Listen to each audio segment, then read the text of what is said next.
ഇന്ന് വലിയ വലിയ വിശ്വാസ വീരന്മാരുണ്ട്. വിശ്വാസം എല്ലാം പറഞ്ഞ് റൈറ്റ് നൗ എന്ന് പറഞ്ഞ് പെടലി വെട്ടിച്ചു പറയാ ഇത് അക്കൗണ്ട് നമ്പർ താഴെ ഉണ്ടെന്ന്. ഭ്രാന്തായവനല്ല.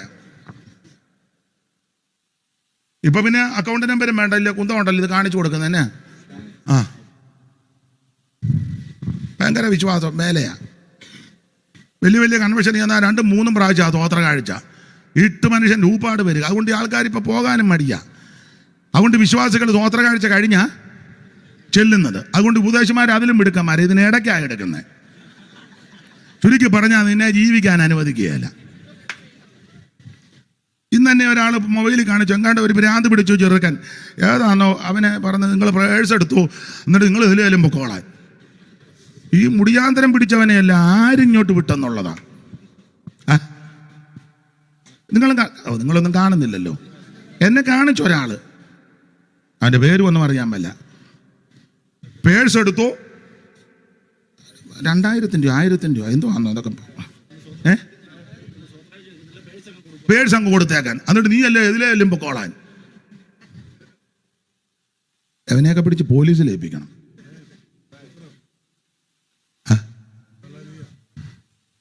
അവനും പറയുന്നത് വേല വിശ്വാസത്തിൻ്റെ ആണ്. നല്ല വേലയാ. എടാ കൊടുക്കേണ്ടവൻ കൊടുത്തോളും, കിട്ടേണ്ടവന് കിട്ടും. ഇത് വേല ദൈവത്തിന്റെ വേലയാ. നീ വിശ്വസിച്ചൊന്ന് സ്വോത്രം ചെയ്തേ. ചുമ്മാ കിടന്ന് തെണ്ടരുത്.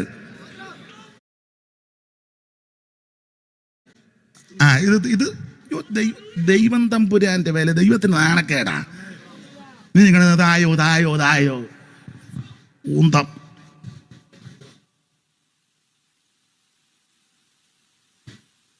എടാ ഒരുവൻ ഒരുത്തൻ നിർമ്മിച്ചാൽ മതി. ഓരോശിന്റെ മനസ്സിനെയല്ലേ ദൈവം ഉണർത്തിയേ. കൽപ്പന പുറപ്പെടുപ്പിച്ച് എന്തൊക്കെ വേണ്ട സാധനമെല്ലാം തടി വെട്ടിക്കോളാൻ പറഞ്ഞു. ആളെ വേണോ അവരെയും കൊണ്ടുപോകും. അതാ ദൈവം. തിരുസഭ കത്തോലിക്കരല്ല, യാക്കോബയല്ല, മാർത്തോമയല്ല, ഓർത്തഡോക്സ് അല്ല, കനാനായ കത്തോലിക്കരല്ല, പെന്തിക്കോസ് അല്ല, ബ്രദറല്ല, സാൽവേഷൻ ആർമി അല്ല, CSI CMS ആംഗ്ലിക്കൻ അല്ല, ഓർത്തഡോക്സ് അല്ല, ഒരു ഡോക്സും അല്ല. ഇന്ന് ഈ കാണുന്ന ഒന്നുമല്ല. ഈ കാണുന്ന ബോർഡും കെട്ടിടവും ഒന്നുമല്ല സഭ. സഭ മർമ്മമാണ്. ദൈവസഭ മഹോത്തരവത്തിൽ കൂടെ പോകത്തില്ല. ചിലക്ക് അതിനകത്തൂടെ വിട്ടേ വെക്കൂ. അങ്ങനെ സുഖമുള്ളവന്മാരുണ്ട്, അവര് പോട്ടെ. അപ്പോൾ ദൈവസഭ മഹോദരവത്തിൽ കൂടെ പോകത്തില്ല. ഉപദ്രവങ്ങളിൽ കൂടി പോകും. ഇപ്പോഴും പോയിക്കൊണ്ടിരിക്കുകയല്ലേ. ഉപദ്രവം വേറെ, രണ്ടും രണ്ടാ. ബോധ് വേറെ, ബോധം വേറെ. മേരി വേറെ, മൂരി വേറെ. കേൾക്കുമ്പോൾ ഒരുപോലെ തോന്നും. സ്വഭാവവും പ്രകൃതിയും രണ്ടാ. മേരിയാന്നും പറഞ്ഞ് മൂരിയുടെ മുന്നിൽ ചെല്ലാൻ പറ്റുമോ? അപ്പോൾ ഉപദ്രവം വേറെ, മഹോദരവം വേറെ. നമ്മുടെ ഒരു കർത്തൃദാസനോട് ഒരാൾ വന്ന് ചോദിച്ചു, കുസൃതി ചോദ്യമാന്തെങ്കിലും ചോദിച്ചു, അച്ചായ ഈ മഹോദരവം എന്തുവാ? പുള്ളി പറഞ്ഞു, ചോദിക്കുട്ടി ഉപദ്രവങ്ങളെല്ലാം കൂടെ ഒന്നിച്ച് വരുന്നതാണ് മഹോദരവം. നദികളെല്ലാം കൂടെ ഒന്നിച്ച് വന്ന് ചേരുന്നതാ മഹാനദി എന്ന് പറഞ്ഞാൽ അവിടെ എവിടെ ഇരിക്കുന്ന ഉപദ്രവം എല്ലാം കൂടെ സമയമാകുമ്പം ഒന്ന് ന്യായമായിട്ട് അതൊക്കെ തന്നെ. അങ്ങനല്ലേ ഓരോന്ന് പൊട്ടിക്കുകയല്ലേ മുദ്ര, പിന്നെ ക്രോധവശാല എല്ലാം കൂടെ ഒന്നിച്ച് വെച്ചത് അതെല്ലാം വരുക. അപ്പോൾ വരുവാനുള്ള കോപത്തിൽ നിന്ന് നമ്മെ ആരെ? തിരുസഭയെ.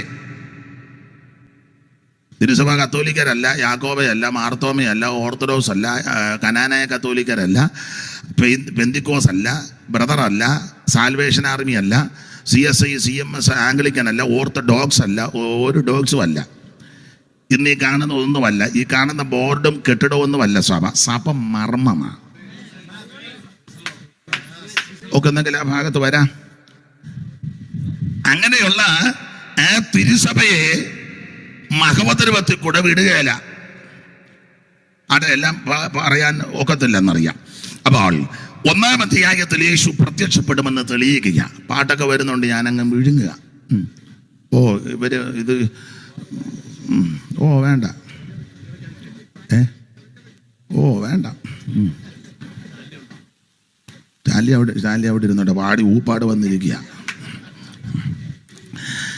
വേണേ പാട്ടങ്ങ് പറയാം. അധർമ്മമൂർത്തിയായി വരും, അന്ത്യക്രിസ്തുവിനായി വഴിയൊരുക്കുന്നത്, അതാ പാട്ട്. അപ്പൊ ശ്രദ്ധിക്കുക, വരുവാനുള്ള കോപത്തിൽ നിന്ന് നമ്മെ വിടുവിക്കുവാൻ യേശു പ്രത്യക്ഷപ്പെടും. അതാണ് 1-ാം അധ്യായത്തിൽ. ഇനി 2-ാം അധ്യായത്തിന്റെ 19.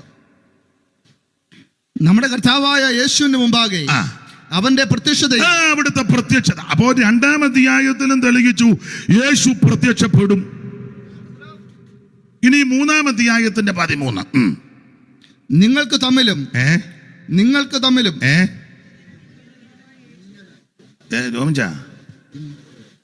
ഇങ്ങനെ നമ്മുടെ കർത്താവായ യേശു തന്റെ സകല വിശുദ്ധന്മാരുമായി വരുന്ന, ഇങ്ങനെ നമ്മുടെ കർത്താവാകുന്ന യേശു തന്റെ സകല വിശുദ്ധന്മാരുമായി വരുന്ന പ്രത്യക്ഷത, അവിടെയും യേശു പ്രത്യക്ഷപ്പെടുമെന്ന് തെളിയിച്ചു. ഇനി നമ്മൾ വായിച്ച കുറുവാക്യം 4:13 മുതൽ.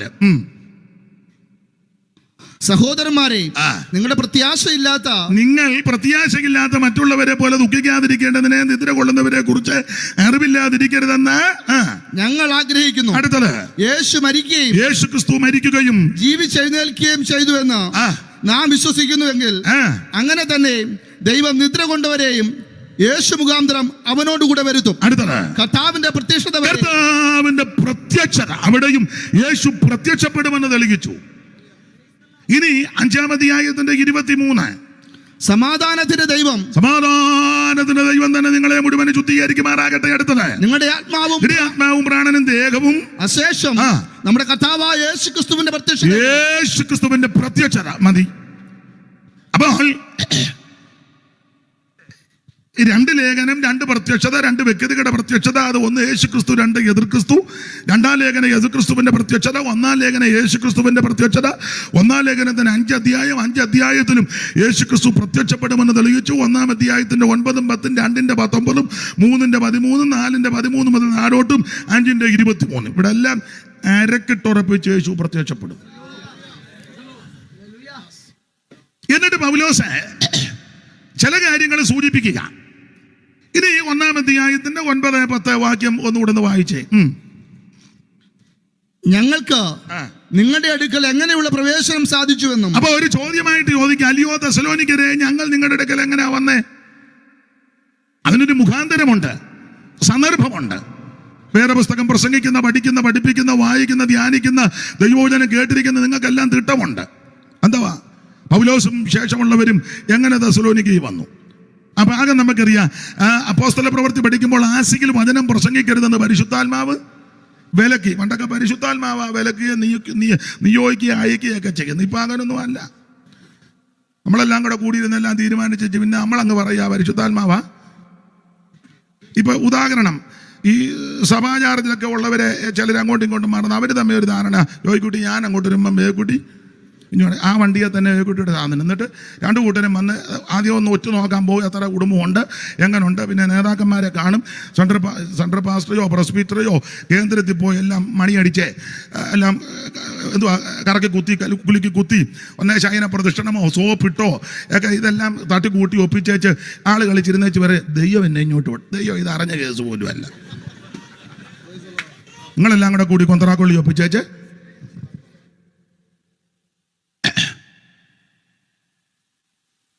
എന്നാൽ ആരംഭ സമയത്ത് ആസിയിൽ വചനം പ്രസംഗിക്കരുതെന്ന് പരിശുദ്ധാത്മാവ് വിലക്കി.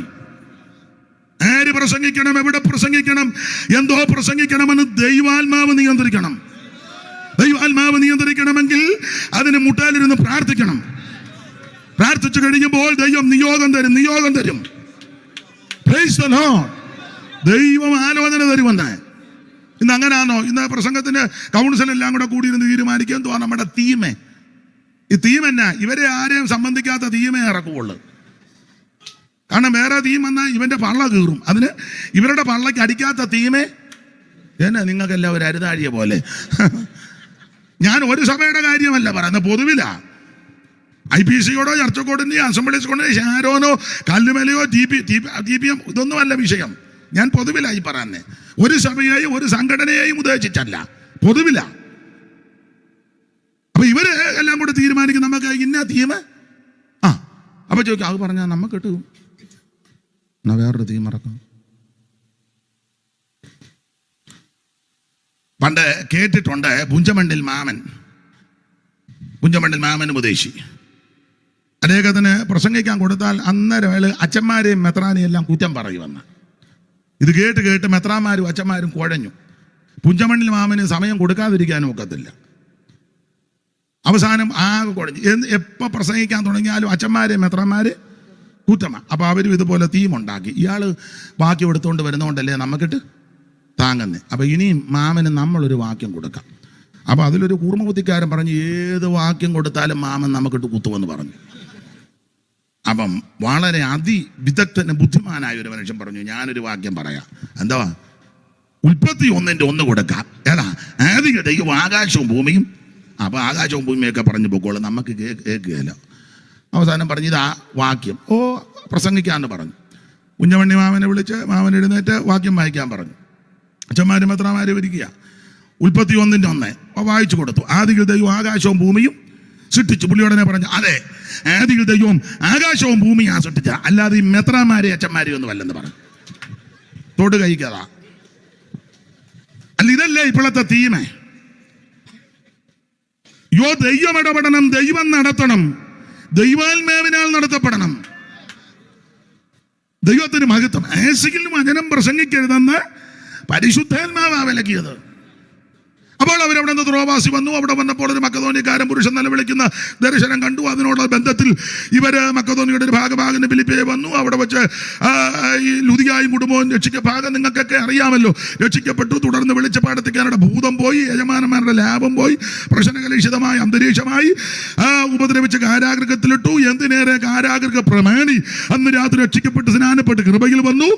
ഇതിനോടനുബന്ധിച്ച് ഒത്തിരി പ്രശ്നങ്ങളും ഉണ്ടായി. അങ്ങനെ പിന്നെ ഇവര് നേരെ തെസലോനിക്കയിൽ വരിക. വായിച്ച് 17-ാം അധ്യായത്തിന്റെ 1-2 വായിരേ. രോമിച്ച പെട്ടെന്ന് പറഞ്ഞാൽ മിക്കവാറും വിട്ട് നടക്കുവേ. 17-1-2 അപ്പോസ്തല പ്രവൃത്തി. അവർ അംഫിപ്പൊലിസിലും അപ്പൊല്ലോനിസിലും കൂടി കടന്ന തെസ്സലോനിക്കയിലെത്തി. അവിടെ യഹൂദന്മാരുടെ, ഒന്നുകൂടെ വായിച്ചേ. അവർ അംഫിപ്പൊലിസിലും അപ്പൊല്ലോനിസിലും, ഏതേലും പോലീസ് ആയിക്കോട്ടെ, കേരള പോലീസോ ഏതേലും ആയിക്കോട്ടെ, അംഫിപ്പൊലിസിലും അപ്പൊലോനിയിലും കൂടി കടന്ന് തെസ്സലോനിക്കയിലെത്തി.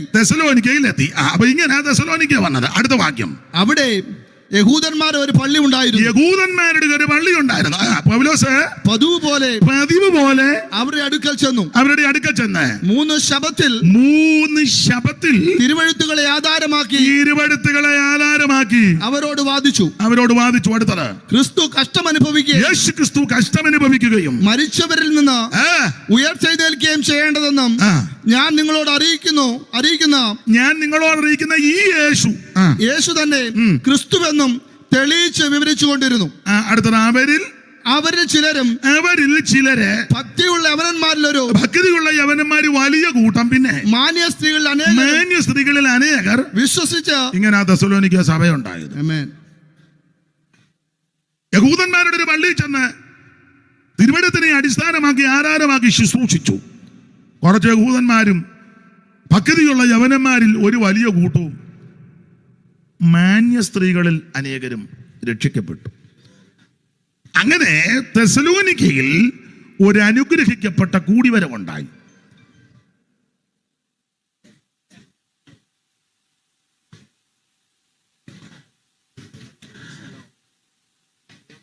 അപ്പോൾ അനുഗ്രഹിക്കപ്പെട്ട ഒരു കൂടിവരവ് തെസ്സലോനിക്കയിലുണ്ടായി. ദൈവത്തിന് മഹത്വം. എങ്ങനെയായി കൂടിവരവുണ്ടായത്? ഉപദ്രവങ്ങളും പീഡയും ജയിൽവാസവും ആക്ഷേപവും നിന്ന് പരിഹാസമൊക്കെ സഹിച്ച ആ കൂടിവരവുണ്ടായത്. ശരിയായ കൂടിവരവുണ്ടാകണമെങ്കിൽ ഇതൊക്കെ നടക്കും.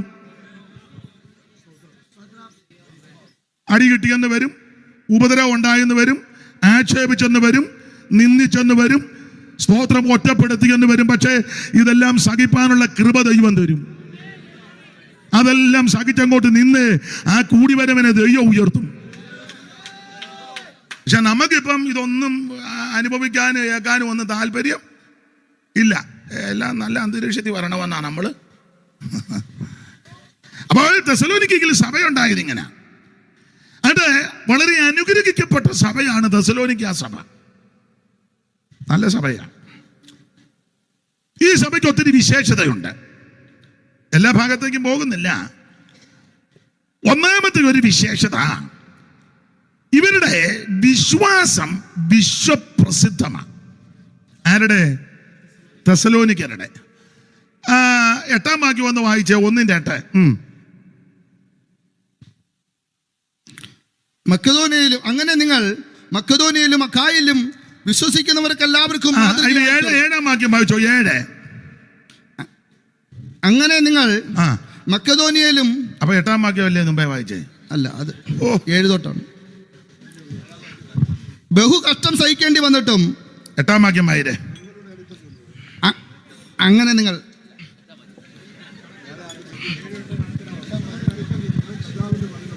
നിങ്ങളുടെ അടുക്കൽ നിന്ന് കർത്താവിന്റെ വചനം മുഴങ്ങിച്ചെന്നത് മക്കെദോന്യയിലും. നിങ്ങളുടെ അടുക്കൽ നിന്ന് കർത്താവിന്റെ വചനം മുഴങ്ങിച്ചെന്നത് മക്കെദോന്യയിലും അഖായിലും മാത്രമല്ല, എല്ലായിടവും നിങ്ങൾക്ക് ദൈവത്തിലുള്ള വിശ്വാസവും പ്രസിദ്ധമായി. എല്ലായിടവും നിങ്ങൾക്ക് ദൈവത്തിലുള്ള വിശ്വാസം പ്രസിദ്ധം. അപ്പൊ ശ്രദ്ധിക്കുക, ഈ തെസലോനിക്ക വിശ്വാസികളുടെ ഒരു വിശേഷത, ഇവരുടെ വിശ്വാസം വിശ്വപ്രസിദ്ധമാണ്. എല്ലായിടത്തും നിങ്ങളുടെ വിശ്വാസം പ്രസിദ്ധമാണ്. അല്ലാതെ തെസലോനിക്കയിലെ പോട്ടെ ഒന്നും പറയുന്നു, വിശ്വാസമാ പ്രസിദ്ധം. നമ്മുടെ പേരിനല്ല പ്രശസ്തി, സഭയ്ക്കല്ല. ഏതാ? ബോർഡ്, IPC, അസംബ്ലീസ് കോഡ്, ചർച്ച കോഡ്, അതല്ല പ്രസിദ്ധപ്പെടേണ്ടത്. വിശ്വാസം പ്രസിദ്ധപ്പെടണം. ഇന്നിടത്തുള്ള വിശ്വാസി, ഇന്നിടത്തുള്ള ദൈവപൈതൽ, അവരുടെ വിശ്വാസം വലുതാ. കർത്താവ് അങ്ങനല്ലേ പറഞ്ഞേ, സ്ത്രീയെ നിന്റെ വിശ്വാസം വലുത് വലുത്. ഒരിക്കൽ പറഞ്ഞു, ഇസ്രായേലിൽ പോലും ഇങ്ങനൊരു വിശ്വാസം കണ്ടിട്ടില്ല. വിശ്വാസം ദൈവത്തിന് മഹത്വം. അപ്പോൾ ഇവരുടെ വിശേഷത ഒന്ന്, തെസലോനിക്ക വിശ്വാസികളുടെ വിശ്വാസം വിശ്വപ്രസിദ്ധം. റോമാക്കാരുടെ വിശ്വാസം അങ്ങനെ ലോകപ്രസിദ്ധം. നമ്മുടെ വിശ്വാസമായിരിക്കണം ആദ്യം അറിയേണ്ടത്. അത് കഴിഞ്ഞ് നമ്മളെ അറിഞ്ഞാൽ മതി, അതാ നല്ലത്. അപ്പൊ ഒന്ന്, ഇവരുടെ വിശ്വാസം വിശ്വപ്രസിദ്ധം. 2, എല്ലാം അധികം വിവരിക്കുന്നില്ല, തൊട്ട് പോവുക. 2, ഇവരുടെ വിശേഷത, ഇവര് എല്ലാവർക്കും മാതൃകാ വിശ്വാസികളാണ്. ഇനി 1:7 വായിക്കേ ടോമിച്ച. 1:7. അങ്ങനെ നിങ്ങൾ മക്കെദോന്യയിലും അഖായിലും വിശ്വസിക്കുന്നവർക്ക് എല്ലാവർക്കും മാതൃകയായി തീർന്നു. 1, ഇവരുടെ വിശ്വാസം വിശ്വപ്രസിദ്ധം. 2, ഇവരെല്ലാവർക്കും മാതൃകാ വിശ്വാസികളാണ്. അത് ഇച്ചിരി ബുദ്ധിമുട്ടാണ്. വിശ്വാസം പിന്നെയും പ്രസിദ്ധപ്പെടുത്താം, മാതൃക ഇച്ചിരി ബുദ്ധിമുട്ടാണ്. അതിന് നല്ലതുപോലെ വില കൊടുക്കണം മാതൃകാ വിശ്വാസികളാകണമെങ്കിൽ. അപ്പോൾ തെസലോനിക്കയിലെ വിശ്വാസികൾ 2 മാതൃകാ വിശ്വാസികളാണ്. ഈയിടെ വണ്ടിയെ പോയപ്പോൾ ഒരു ബോർഡ് കണ്ടു, മാതൃകാ കള്ള് ഷാപ്പ്. നിങ്ങൾ വല്ലതും കണ്ടോന്ന് അറിയത്തില്ല. വണ്ടിയെ പോയപ്പോൾ കണ്ടതാ. അപ്പം ഞാനൊരുത്തനോട് ചോദിച്ചു, എന്താ ഇങ്ങനെ? അവിടെ കയറിയാൽ തെറി പറയത്തില്ല, കുപ്പിയെടുത്ത് അടിക്കുകയില്ല, വളരെ മാന്യമായിട്ടാണ് കൊണ്ട് കൊടുക്കുകയും കഴിക്കുകയും ഇറങ്ങുകയൊക്കെ ചെയ്യുന്നത്. ഇപ്പം ഫാമിലി കൂടി ഇരിക്കാനുള്ള ക്രമീകരണം പെണ്ണുങ്ങളുമൊക്കെ കുടിക്കുന്നതുണ്ട്. ഉണ്ട്. ഇപ്പം എല്ലാം അങ്ങനെ ആണെന്നല്ലോ. ഭർത്താവിന് തന്നെ ഇടാന്നല്ലോ ഇവിടെ. അവനുടനെ പെണ്ണാപ്പൂവനെ പോലെ അവിടെ പുറകെ. എന്തിനാന്ന് ഇവനൊക്കെ കെട്ടിയത്? അയ്യോ, ഞാൻ കള്ളം പറഞ്ഞതല്ല.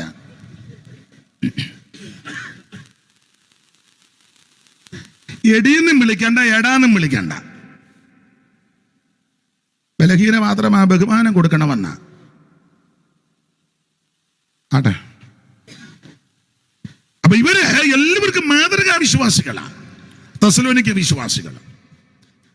എന്താ ഇവരുടെ മാതൃക? 1-2 പറയാം. മാതൃക നല്ല മാതൃകയാ. 1, ഇവരുടെ വേല വിശ്വാസത്തിന്റെ വേലയാ. ടോമിച്ച 1:4. പിതാവുമായ കണ്ണുകടയൊന്നും കാണാൻ മേലേ വായിലെ സന്നിധിയിൽ ഓർത്ത ഞങ്ങൾ നിങ്ങൾക്ക് എല്ലാവർക്കും വേണ്ടി എപ്പോഴും ദൈവത്തിന് 1:4. ദൈവത്താൽ സ്നേഹിക്കപ്പെട്ട സഹോദരന്മാരെ, നിങ്ങളുടെ തെരഞ്ഞെടുപ്പിനെ അറിയുന്നുവല്ലോ. ഞങ്ങളുടെ സുവിശേഷം വചനമായി മാത്രമല്ല. 1:4 വായിക്കുന്നേ. ഞങ്ങൾ നിങ്ങൾക്ക് എല്ലാവർക്കും വേണ്ടി എപ്പോഴും ദൈവത്തിന് സ്തോത്രം ചെയ്യും. 3 മുതൽ വായിച്ചേ. യേശുക്രിസ്തുവിനെ കുറിച്ചുള്ള പ്രത്യാശയുടെ സ്ഥിരതയും ഇടപെടാതെ നമ്മുടെ ദൈവവും പിതാവുമായവന്റെ സന്നിധിയിൽ ഓർത്ത് ഞങ്ങൾ നിങ്ങൾക്ക് എല്ലാവർക്കും വേണ്ടി എപ്പോഴും ദൈവത്തിന് സ്തോത്രം ചെയ്യുന്നു. ദൈവത്താൽ സ്നേഹിക്കപ്പെട്ട സഹോദരന്മാരെ, നിങ്ങളുടെ തെരഞ്ഞെടുപ്പിനെ അറിയുന്നുവല്ലോ. ഞങ്ങളുടെ സുവിശേഷം വചനമായി മാത്രമല്ല, ശക്തിയോടും പരിശുദ്ധാത്മാവോടും ബഹുനിശ്ചയത്തോടും കൂടെ ആയിരുന്നു. ഈ 2-ാം വാക്യം ഒന്ന് വായിച്ചേ. ഞങ്ങളുടെ പ്രാർത്ഥനയിൽ നിങ്ങളെ സ്മരിച്ചുകൊണ്ട് നിങ്ങളുടെ വിശ്വാസത്തിന്റെ വേലയും അപ്പൊ ഇങ്ങോട്ട് നോക്കിയേ. 2-ാം വാക്യമല്ലേ? അതെ. ടോമിച്ച 2-ാം വാക്യമായിരുന്നേ. സ്നേഹപ്രയത്നവും. ഒന്നുകൂടെ വായിച്ചേ 2-ാം വാക്യം. ഞങ്ങളുടെ പ്രാർത്ഥനയിൽ നിങ്ങളെ സ്മരിച്ചുകൊണ്ട് നിങ്ങളുടെ വിശ്വാസത്തിന്റെ വേലയും. തെസ്സലോനിക്ക വിശ്വാസികളുടെ വിശേഷത 1, ഇവരുടെ വിശ്വാസം വിശ്വപ്രസിദ്ധം. 2, ഇവരെല്ലാവർക്കും മാതൃകാ വിശ്വാസികളാണ്. എന്താ ഇവരുടെ മാതൃക? അതാ ഇപ്പം 1:2 കർത്തൃദാസൻ വായിച്ചു കേൾപ്പിച്ചത്. ഇവരുടെ വേല വിശ്വാസത്തിന്റെ വേലയാണ്.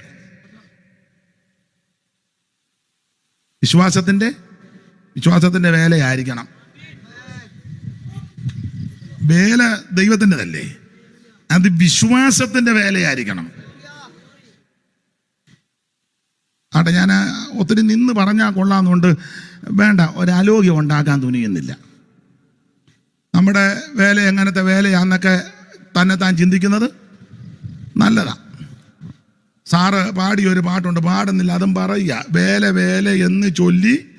എങ്ങനെ സ്റ്റാൻലി? വേല എന്ന് ചൊല്ലി വേലിയില്ല സ്ഥലം പോലെ 4 പാടും തുറന്നുള്ള ജാലസുവിശേഷകരെ കൊണ്ടുവരാൻ. അപ്പൊ ഈ വേല വിശ്വാസത്തിന്റെ വേലയാണ്. മുട്ടാലിരിക്കണം, ദൈവം നിനക്ക് വഴി തുറക്കും. മുട്ടാലിരിക്കണം. ദൈവം ഒരു വ്യക്തിയുടെയോ ഒരു കുടുംബത്തിന്റെയോ ഒരു സഭയുടെയോ ഒരു സംഘടനയുടെയോ ഒരു സംസ്ഥാനത്തിന്റെയോ ഒരു രാജ്യത്തിന്റെയോ ദൈവമല്ല, മുഴുവൻ ലോകത്തിന്റെയും ദൈവമാണ്. യാക്കോബ് പറയുന്നുണ്ടല്ലോ, ദൈവത്തിന് മുഖപക്ഷമില്ല. ദൈവത്തിന്റെ അടുക്കൽ വരുന്നവൻ ദൈവമുണ്ടെന്നും തന്നെ അന്വേഷിക്കുന്നവർക്ക് പ്രതിഫലം കൊടുക്കുന്നെന്ന് വിശ്വസിക്കണം. വിശ്വാസം എന്നതോ ആശിക്കുന്നതിന് ഉറപ്പും കാണാത്ത കാര്യങ്ങളുടെ നിശ്ചയോ. അപ്രകാരം വിശ്വസിച്ചു നീതിയായിട്ട് കണക്കിട്ടു.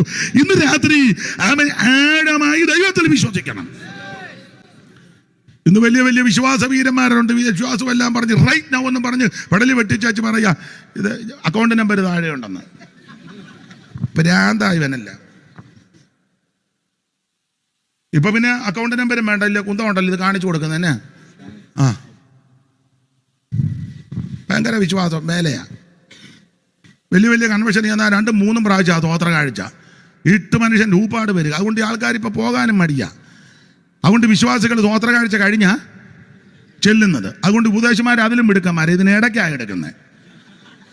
ചുരുക്കി പറഞ്ഞാൽ നിന്നെ ജീവിക്കാൻ അനുവദിക്കുകയല്ല. ഇന്ന് തന്നെ ഒരാൾ മൊബൈലിൽ കാണിച്ചു, എങ്ങാണ്ട് ഒരു ഭ്രാന്ത് പിടിച്ചു ചെറുക്കൻ ഏതാണോ അവനെ പറഞ്ഞത്, നിങ്ങൾ പ്രേഴ്സ് എടുത്തു എന്നിട്ട് നിങ്ങൾ ഇതിലേലും പൊക്കോളാൻ. ഈ മുടിയാന്തരം പിടിച്ചവനെയല്ല ആരിങ്ങോട്ട് വിട്ടെന്നുള്ളതാണ്. നിങ്ങളൊന്നും കാണുന്നില്ലല്ലോ. എന്നെ കാണിച്ച ഒരാള്, അവൻ്റെ പേരും ഒന്നും അറിയാൻ പറ്റില്ല. പേഴ്സ് എടുത്തു, 2000 രൂപ 1000 രൂപ എന്തോ ആണോ അതൊക്കെ. പേഴ്സ് അങ്ങ് കൊടുത്തേക്കാൻ. എന്നിട്ട് നീ അല്ലേ ഇതിലേലും പൊക്കോളാൻ.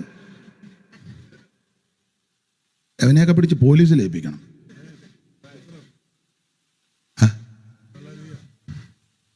അവന് പറയുന്നത് വേല വിശ്വാസത്തിന്റെ ആണ്. നല്ല വേലയാ.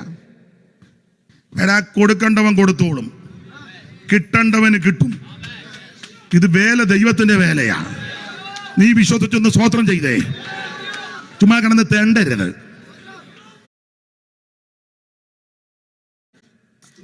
ഇത് ദൈവം തമ്പുരാന്റെ വേല. ദൈവത്തിന് നാണക്കേടാ. നീ ഇങ്ങനെ തായോ ഊന്തം.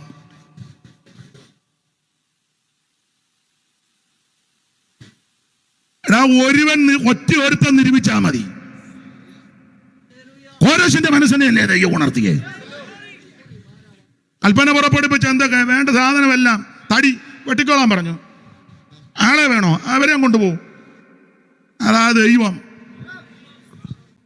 ദൈവത്തിന് മഹത്വം. അത് ഇപ്പൊ അങ്ങ് വിടുക, ലോകം ഉണ്ടാക്കണ്ട. അതുകൊണ്ടാ ആട്ടെ.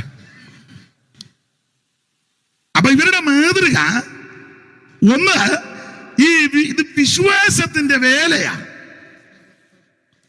രണ്ടാമത്തെ ഒരു മാതൃക അത് വളരെ ശ്രേഷ്ഠമാ. അയ്യോ,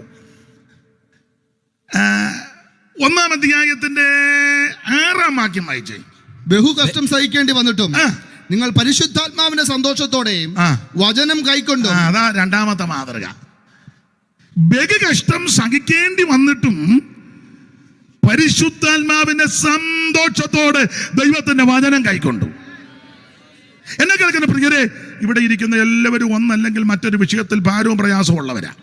അതെ, കടഭാരമുള്ളവർ കാണും, വീടില്ലാത്തവർ കാണും, വാടക കൊടുക്കാൻ നിർവാഹമില്ലാത്തവർ കാണും, കുഞ്ഞുങ്ങളുടെ ഫീസ് കൊടുക്കാൻ ബുദ്ധിമുട്ടുന്നവർ കാണും, രോഗപീഠകൾ വലയുന്നവർ കാണും, വീട്ടിൽ പലവിധ പ്രശ്നങ്ങൾ, പൊതുവിൽ പറയാൻ പറ്റുന്നതും പറയാൻ പാടില്ലാത്തതുമായ വിഷയങ്ങളിൽ ഞരക്കത്തോട് അനുഭവിക്കുന്നവർ കാണും. സഭയിൽ ചെല്ലുമ്പോൾ അതിൻ്റെതായ ചില ബുദ്ധിമുട്ടുകൾ അനുഭവിച്ചവർ, ചിലപ്പോൾ അനുഭവിക്കുന്നവർ കാണാം. ശുശ്രൂഷകന്മാരും പലരും ചിലരെ കൊണ്ട് ബുദ്ധിമുട്ടുന്നവർ കാണാം. അതൊക്കെ ഉണ്ട്. ഇവിടെ ഇരിക്കുന്ന എല്ലാവരും ഈ പിള്ളേർക്കുമൊക്കെ പ്രശ്നമുണ്ട്. നിനക്ക് പ്രശ്നമില്ലയോടാ? ഉണ്ട്, അവനുണ്ട്. അവനോട് വിളിച്ച് ചോദിച്ചാൽ നിങ്ങൾക്ക് പ്രശ്നമില്ലേ മോനെ? നിന്റെ ഇരിപ്പ് കണ്ടാൽ അറിയാം പ്രശ്നമാണ്. അപ്പോൾ ഇവിടെ വീഡിയോ എടുക്കുന്ന പുള്ളിക്ക് പ്രശ്നമില്ലേ? ഒരു പ്രശ്നമില്ലേ? ഉണ്ട്. സ്റ്റാലിക്ക് വിഷയമൊന്നുമില്ലയോ? ടോമിച്ചന് വിഷയമൊന്നുമില്ലേ? ടോമിച്ചൻ വിഷയമാണെന്നല്ലേ ഇപ്പം? എനിക്കും പ്രശ്നമുണ്ട്. ഇവിടെ ഇരിക്കുന്ന എല്ലാവർക്കും, നമുക്കെല്ലാം ഒത്തിരി വിഷയമില്ലേ അമ്മാമേ? ഇല്ലേ? ഉണ്ട്. ആർക്കാ പ്രശ്നമില്ലാത്ത? ഇവിടെ ആർക്കാ? ഈ പഴയ ഒരു പഴമൊഴിയുണ്ട്, നിങ്ങൾക്കറിയാം, ആനയ്ക്ക് തടി ഭാരം, ഉറുമ്പിന് എല്ലാവർക്കും പ്രശ്നമുള്ളവരാ. പക്ഷേ ദൈവസന്നിധി വന്നിരുന്ന് കഴിയുമ്പോൾ ഉണ്ടല്ലോ, സന്തോഷത്തോടെ വചനം കൈക്കൊള്ളണം. അത് ചുമ്മാ സന്തോഷമല്ല, പരിശുദ്ധാത്മാവിന്റെ സന്തോഷത്തോടെ. ഇന്ന് രാത്രി അങ്ങനെ വേണം ഈ വചനം കൈക്കൊണ്ടുകൊണ്ടിരിക്കാൻ. കാരണം ഈ വചനത്തിന് ശക്തിയുള്ള വചനമാ, അതിവേഗത്തിൽ ഓടുന്ന ദൈവത്തിന്റെ വചനമാ, അല്പബുദ്ധിയെ ജ്ഞാനിയാക്കുന്ന ദൈവത്തിന്റെ വചനമാ, ഇത് ഉലകിലൊരുക്കി ശുദ്ധി ചെയ്ത ദൈവത്തിന്റെ വചനമാ, ഇത് തേനിലും തേൻകട്ടയിലും മധുരമുള്ള ദൈവത്തിന്റെ വചനമാ, ഇത് പൊന്നിലും തങ്കത്തിലും വളരെ ആഗ്രഹിക്കത്തക്ക ദൈവത്തിന്റെ വചനമാ, ഇത് ഇരുമ്പ് താമ്രതകളെ തകർക്കുന്ന ദൈവത്തിന്റെ വചനമാ, ഇത് അതിവേഗത്തിൽ ഓടുന്ന ദൈവത്തിന്റെ വചനമാ, ഇത് നിന്നെ ശുദ്ധീകരിക്കുന്ന ദൈവത്തിന്റെ വചനമാ, ഇത് കടന്നു വന്ന് സൗഖ്യമാക്കുന്ന ദൈവത്തിന്റെ വചനമാ, ഇത് ഇരുവായിട്ടുള്ള വാളിനേക്കാൾ മൂർച്ചയേറിയ വചനമാ, ഇത് ഉളവാക്കുന്ന വചനമാ. മാത്രമല്ല, യഹോവയുടെ വചനം തീ പോലെയും പാറയെ തകർക്കുന്ന ചുറ്റികയാ. യെശയ്യാ പ്രവാചകൻ പറയും, എന്റെ വായിൽ നിന്ന് പുറപ്പെടുന്ന എന്റെ വചനം വെറുതെ എന്റെ അടുക്ക വരത്തില്ല, അയച്ച കാര്യം സാധിപ്പിക്കും, ഇഷ്ടമുള്ളത് നിവർത്തിക്കും. ഇന്ന് രാത്രി പരിശുദ്ധാത്മാവിന്റെ സന്തോഷത്തോട് നീ ദൈവത്തിന്റെ വചനം കൈക്കൊള്ളുമ്പോൾ ഈ വചനം അതിവേഗത്തിൽ ഓടും. ഈ വചനം നിന്റെ വീട്ടിൽ ഓടിച്ചൊല്ലും, നിന്റെ അയലത്ത് ചെന്ന് ക്രിയ ചെയ്യും. Praise the Lord. വിദേശത്ത് ഈ വിഷയങ്ങളുണ്ടെങ്കിൽ അവിടെ ഈ വചനം ചെന്ന് ക്രിയ ചെയ്യും. നീ ഇവിടെ ആരാധിക്കുമ്പോൾ ഇത് നിന്റെ സഭയ്ക്ക് ചുറ്റും ക്രിയ ചെയ്യും. ഇന്ന് രാത്രി അതിവേഗത്തിൽ ഓടുന്ന ദൈവത്തിന്റെ വചനം അനുഭവിക്കുന്നവർ ഇന്ന് രാത്രി ദൈവത്തിന് മഹത്വം കൊടുക്കുക. ഇവിടെ ഇരുന്ന് ആരാധിച്ച് പ്രാർത്ഥിക്കുമ്പോൾ സന്തോഷത്തോടെ ദൈവത്തിന്റെ വചനം കൈക്കൊള്ളുമ്പോൾ അതിവേഗത്തിൽ ഓടുന്ന ദൈവത്തിന്റെ വചനം.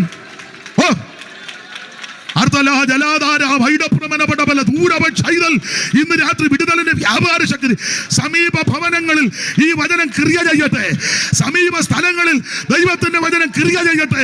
കുണ്ടറ പ്രദേശത്ത് വചനം കടന്നു ചെല്ലട്ടെ. ഓരോ ഭവനങ്ങളിൽ ദൈവത്തിന്റെ വചനം ക്രിയ ചെയ്യട്ടെ. ദൈവത്തിന്റെ മഹത്വം, ദൈവത്തിന്റെ മഹത്വം, ദൈവത്തിന്റെ മഹത്വം, ദൈവത്തിന്റെ മഹത്വം, ദൈവത്തിന്റെ മഹത്വം, ദൈവത്തിന്റെ മഹത്വം, ദൈവത്തിന്റെ മഹത്വം.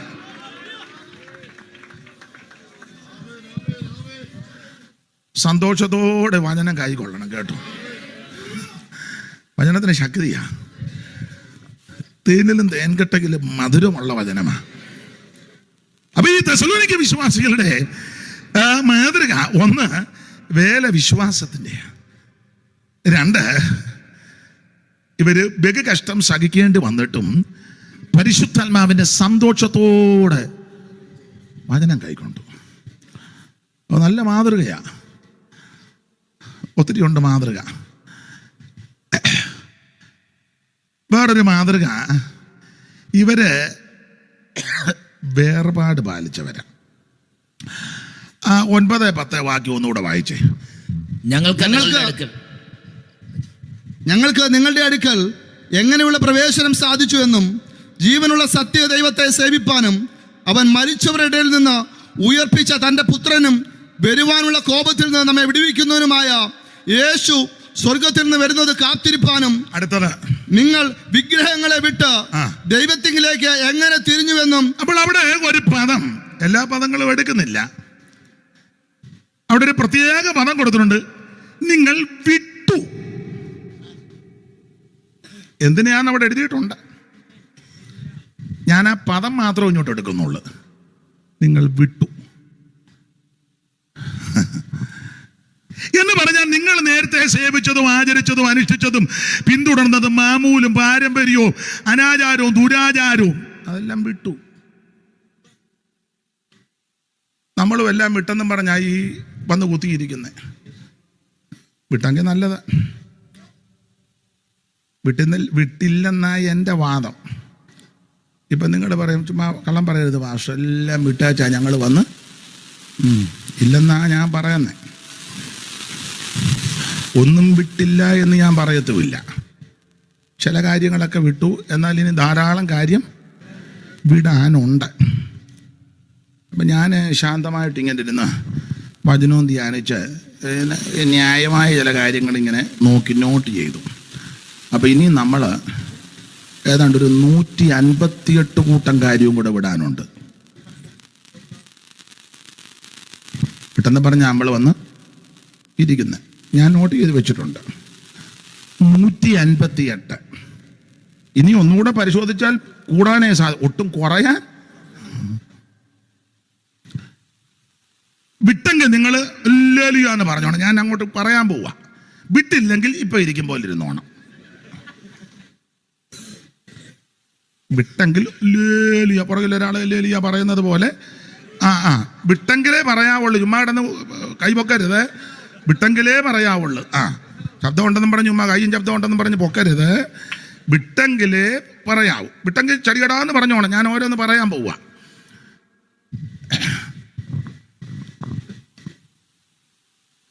ഒന്ന്, ഇപ്പോഴും ക്രിസ്ത്യാനികളെന്നല്ലെങ്കിൽ പെന്തിക്കോസുകാരെന്ന് അഭിമാനിക്കുന്ന ചിലര്, എല്ലാവരുമല്ല ചിലര്, പുതിയ വീട് വെക്കുമ്പം കള്ളിപ്പാല കെട്ടിത്തൂക്കും. ആരാണ്ട് പറഞ്ഞു കൊടുത്തതാ. വിട്ടെങ്കിൽ ഇല്ലല്ലോ എന്ന് പറഞ്ഞു. അത്രയും പേരെങ്കിലും വിട്ടല്ലോ, വലിയ കാര്യം. അപ്പൊ ആരോ പറഞ്ഞു കൊടുത്തു, ജോർജ് കുട്ടി കണ്ണും ദോഷം കിട്ടുമെന്ന്. പണിക്കേ എടാ, പുസ്തകത്തിലെ വാക്യം വിടി, ആണ്ടിന്റെ ആരംഭം മുതൽ അവസാനം വരെ യഹോവയുടെ ദൃഷ്ടി. പിന്നെ ഏത് ദൃഷ്ടി വരാനാ? എന്നാ നീ ഉമ്മ കള്ളിപ്പാലയും മംഗലവും എല്ലാം കൂടെ കണ്ണെഴുതി എന്നെല്ലാം മട്ട.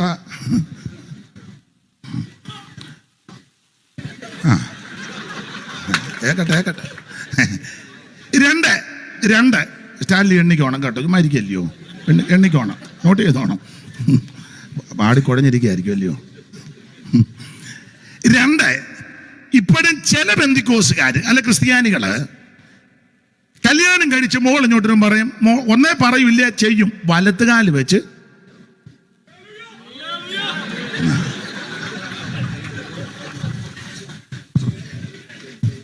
മൂന്ന്, ഇപ്പോഴും പുതിയ വീട് വെച്ച് കഴിയുമ്പോൾ പാല് കാച്ചുന്നവരുണ്ട്. 3, സ്റ്റാൻലി എണ്ണിക്കോണം. 4, കല്യാണ കേസ് തന്നെ എടുക്കുക, ഒത്തിരി ഉണ്ട് പറയാൻ. അമ്മക്കച്ച കൊടുക്കുന്നവരുണ്ട്, മേടിക്കുകയും കൊടുക്കുകയും. കൊടുക്കട്ടെ, മേടിക്കട്ടെ, എണ്ണിക്കോണേ. എല്ലാവരുമല്ല, ചിലരെ എന്നാന്നറിയാമല്ലോ, 2 ദിവസം കൊണ്ട് കൈയുടെ വെള്ള. എല്ലാരും അല്ല, ചിലര്. എണ്ണിക്കോണേ. വേറെ ചെല്ലു പറയും, എന്നാന്നോ എൻ്റെ കണ്ണങ്ങ് തല്ലി. എണ്ണിക്കോണേ. വേറെ ചിലര് രാവിലെ ഇറങ്ങിയപ്പോ ഇന്ന് വിരുന്നുകാരുണ്ട് കേട്ടോ. എണ്ണിക്കോണേ. ഇപ്പൊ എത്ര എണ്ണമായി? 7. ഞാൻ 158 എണ്ണമാണ് നോട്ട് ചെയ്തേക്കുന്നത്. എടാ, നിന്നോട് പറഞ്ഞിട്ടുണ്ട് കട്ടിലേലിരുന്ന് കാല്.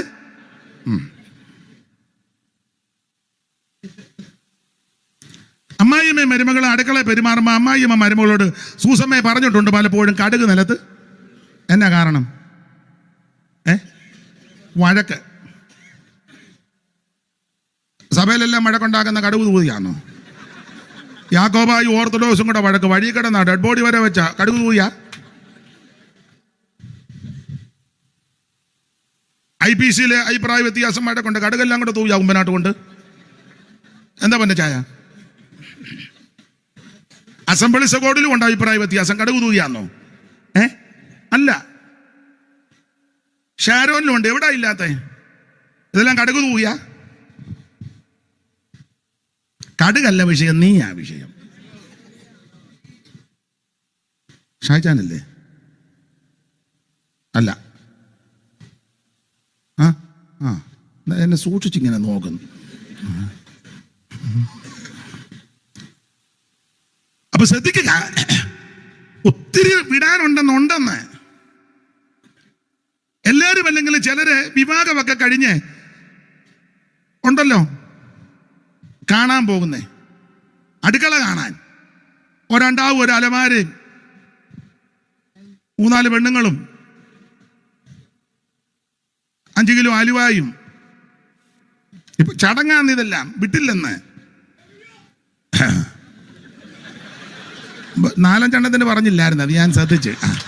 ഉള്ളതാട്ടെ. അപ്പൊ ശ്രദ്ധിച്ചേ, ഇന്ന് രാത്രിയിലെ ഞാൻ ഒരാളെ ഉദ്ദേശിച്ചല്ല പറയുന്നത്. ഞാനും നിങ്ങളും വിടേണ്ട ഒത്തിരി വിഷയങ്ങളുണ്ട്. ആചാരങ്ങളും മാമൂലുകള് ഉണ്ട്. ദൈവത്തിന് മഹത്വം. അതെല്ലാം ഇന്ന് രാത്രി അതിനോട് വിട പറഞ്ഞ് വിടേണ്ടതെല്ലാം പൂർണ്ണമായിട്ട് വിട്ട് ഞാനും നിങ്ങളും ദൈവത്തിങ്കിലേക്ക് മടങ്ങി വരണം. ഒത്തിരിയുണ്ട്. എല്ലാവരും അതല്ലല്ലോ നമ്മുടെ വിഷയം. ഞാൻ എത്ര 9 എണ്ണം പറഞ്ഞു? 10 മതി. ഗുണമാകാനാണ് ആദ്യം അത് ഗുണമാകും. അപ്പൊ ഈ തെസലോനിക്കരുടെ വിശേഷത, 1, ഇവരുടെ വിശ്വാസം വിശ്വപ്രസിദ്ധം.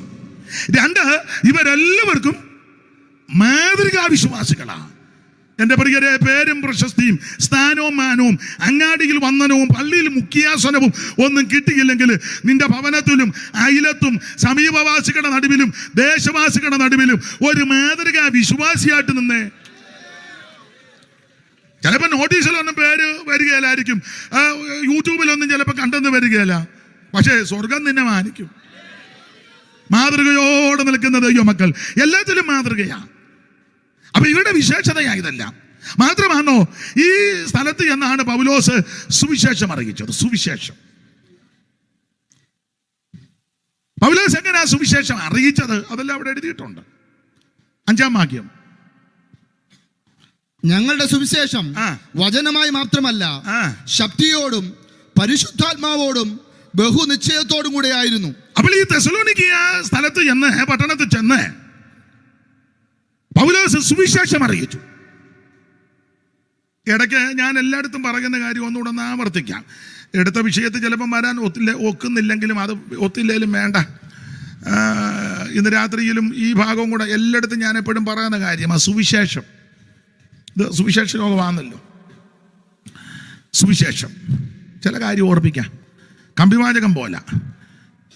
എന്തുവാ ഈ സുവിശേഷം? നിങ്ങളെ ഇവിടുന്ന് പോകുമ്പോൾ ചിലർ ചോദിക്കും, എവിടെ പോരാ സുവിശേഷ യോഗത്തിന്? എവിടാ?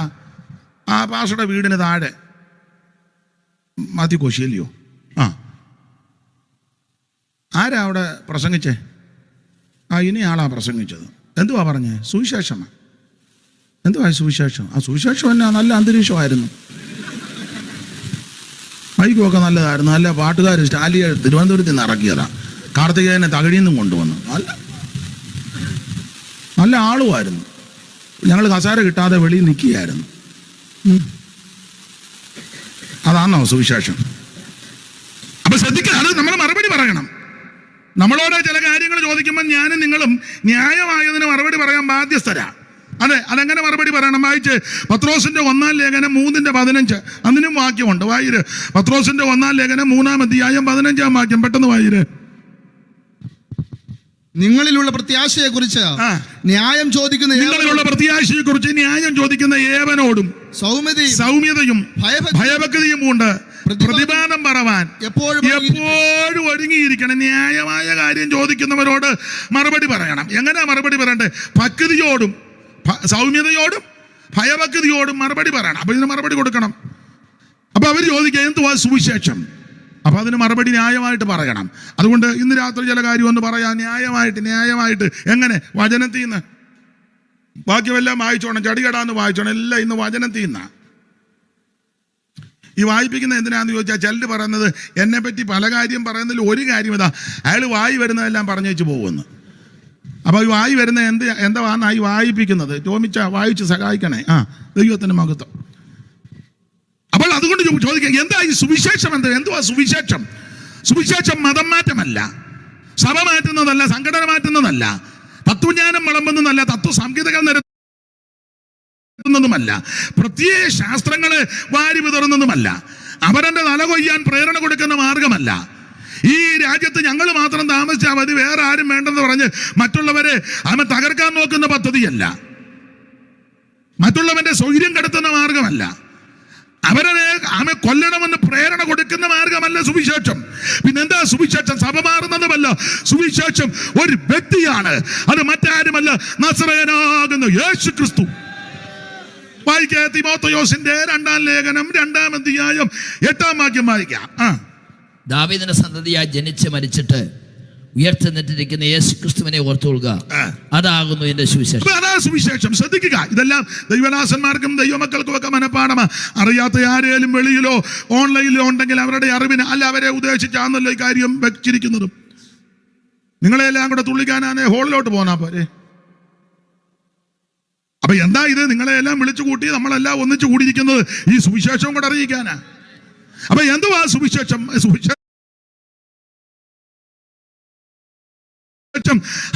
ദാവീദിന്റെ സന്തതിയായി ജനിച്ചു മരിച്ചിട്ട് നിർത്തിയില്ല, ഉയർത്തെഴുന്നേറ്റ യേശു ക്രിസ്തു. അപ്പൊ അതാണ് സുവിശേഷം. ഒന്നുകൂടെ ഒരു വിശദീകരണം കൊടുത്താൽ, കൊരിന്ത്യർക്ക് എഴുതിയ 1-ാം ലേഖനം 15-ാം അധ്യായത്തിന്റെ 3-ാം വാക്യം പെട്ടെന്ന് വായിച്ചു. കൊരിന്ത്യർക്ക് എഴുതിയ 1-ാം ലേഖനം 15-ാം അധ്യായത്തിന്റെ 3-ാമത്തെ വാക്യം. ക്രിസ്തു നമ്മുടെ പാപങ്ങൾക്ക് വേണ്ടി തിരുവെഴുത്തുകളും പ്രകാരം മരിച്ചു അടക്കപ്പെട്ടു, തിരുവെഴുത്തുകളും പ്രകാരം 3-ാം നാൾ ഉയർത്തെഴുന്നേറ്റു. ഇതാ സുവിശേഷം. യേശു ക്രിസ്തു തിരുവെഴുത്തുകളും പ്രകാരം ജനിച്ച് അല്ലെങ്കിൽ മരിച്ച് അടക്കപ്പെട്ട് തിരുവെഴുത്തുകൾ പറഞ്ഞതുപോലെ 3-ാം ദിവസം ഉയർത്തു.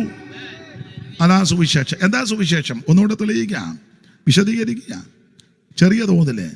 യേശുക്രിസ്തുവിന്റെ ജനനം, യേശുക്രിസ്തുവിന്റെ മരണം, യേശുക്രിസ്തുവിന്റെ ഉയർപ്പ്, ഇതാ സുവിശേഷം. എന്തുവാ സുവിശേഷം? നല്ല വാർത്ത, സദ്വർത്തമാനം, നല്ല വാർത്ത, ഗുഡ് ന്യൂസ്. അതാ സുവിശേഷം. അത് യേശുക്രിസ്തുവാ. ഒന്നുകൂടെ തെളിച്ച് പറഞ്ഞാൽ യേശുക്രിസ്തുവിന്റെ ജനനം നല്ല വാർത്തയാ. അതിലെ ദൂതന്മാർ വന്ന് പറഞ്ഞ സർവ്വജനത്തിനും ഉണ്ടാകുവാനുള്ള നല്ല വാർത്തയായത്. നമ്മുടെയൊക്കെ വീടുകളിലെ പിള്ളേർ അല്ലെങ്കിൽ വേണ്ടപ്പെട്ടവരൊക്കെ ജനിച്ചപ്പം പണ്ട് കാലത്ത്, ഇപ്പോഴും ഒക്കെ അങ്ങനെ ചിലരുണ്ട്, എല്ലാവരും ഒന്നും ജനിക്കുമ്പോൾ എല്ലാവർക്കും ഒന്നും അത്ര നല്ല വാർത്തയായിട്ട് തോന്നുന്നില്ല. നമ്മൾ ചോദിക്കുകയല്ലേ, എന്തുവാ കൊച്ച്? കൊച്ചു പെണ്ണ.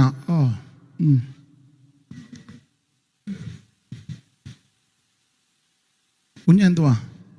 രണ്ടാമത്തതും പെണ്ണ.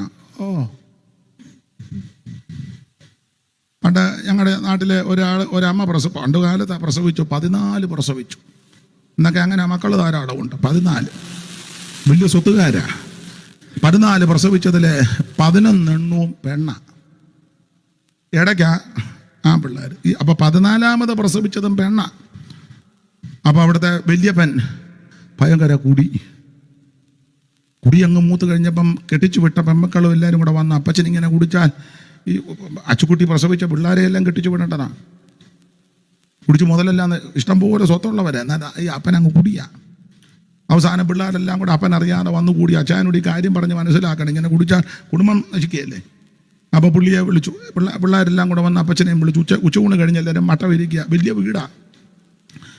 അപ്പോൾ അപ്പച്ചൻ ചോദിച്ചു, നിങ്ങളെല്ലാവരും എന്നാ ഇന്ന് പതിവില്ലാതെ വന്ന്? ഉടനെ പിള്ളേർ മൂത്ത ആൾ പറഞ്ഞ്, അച്ചായനോട് ഞങ്ങളൊരു മൂത്ത മരുമകനാ പറഞ്ഞ്, അച്ചായനോട് ഞങ്ങളൊരു കാര്യം പറയാൻ വന്നത്. എന്തുവാ?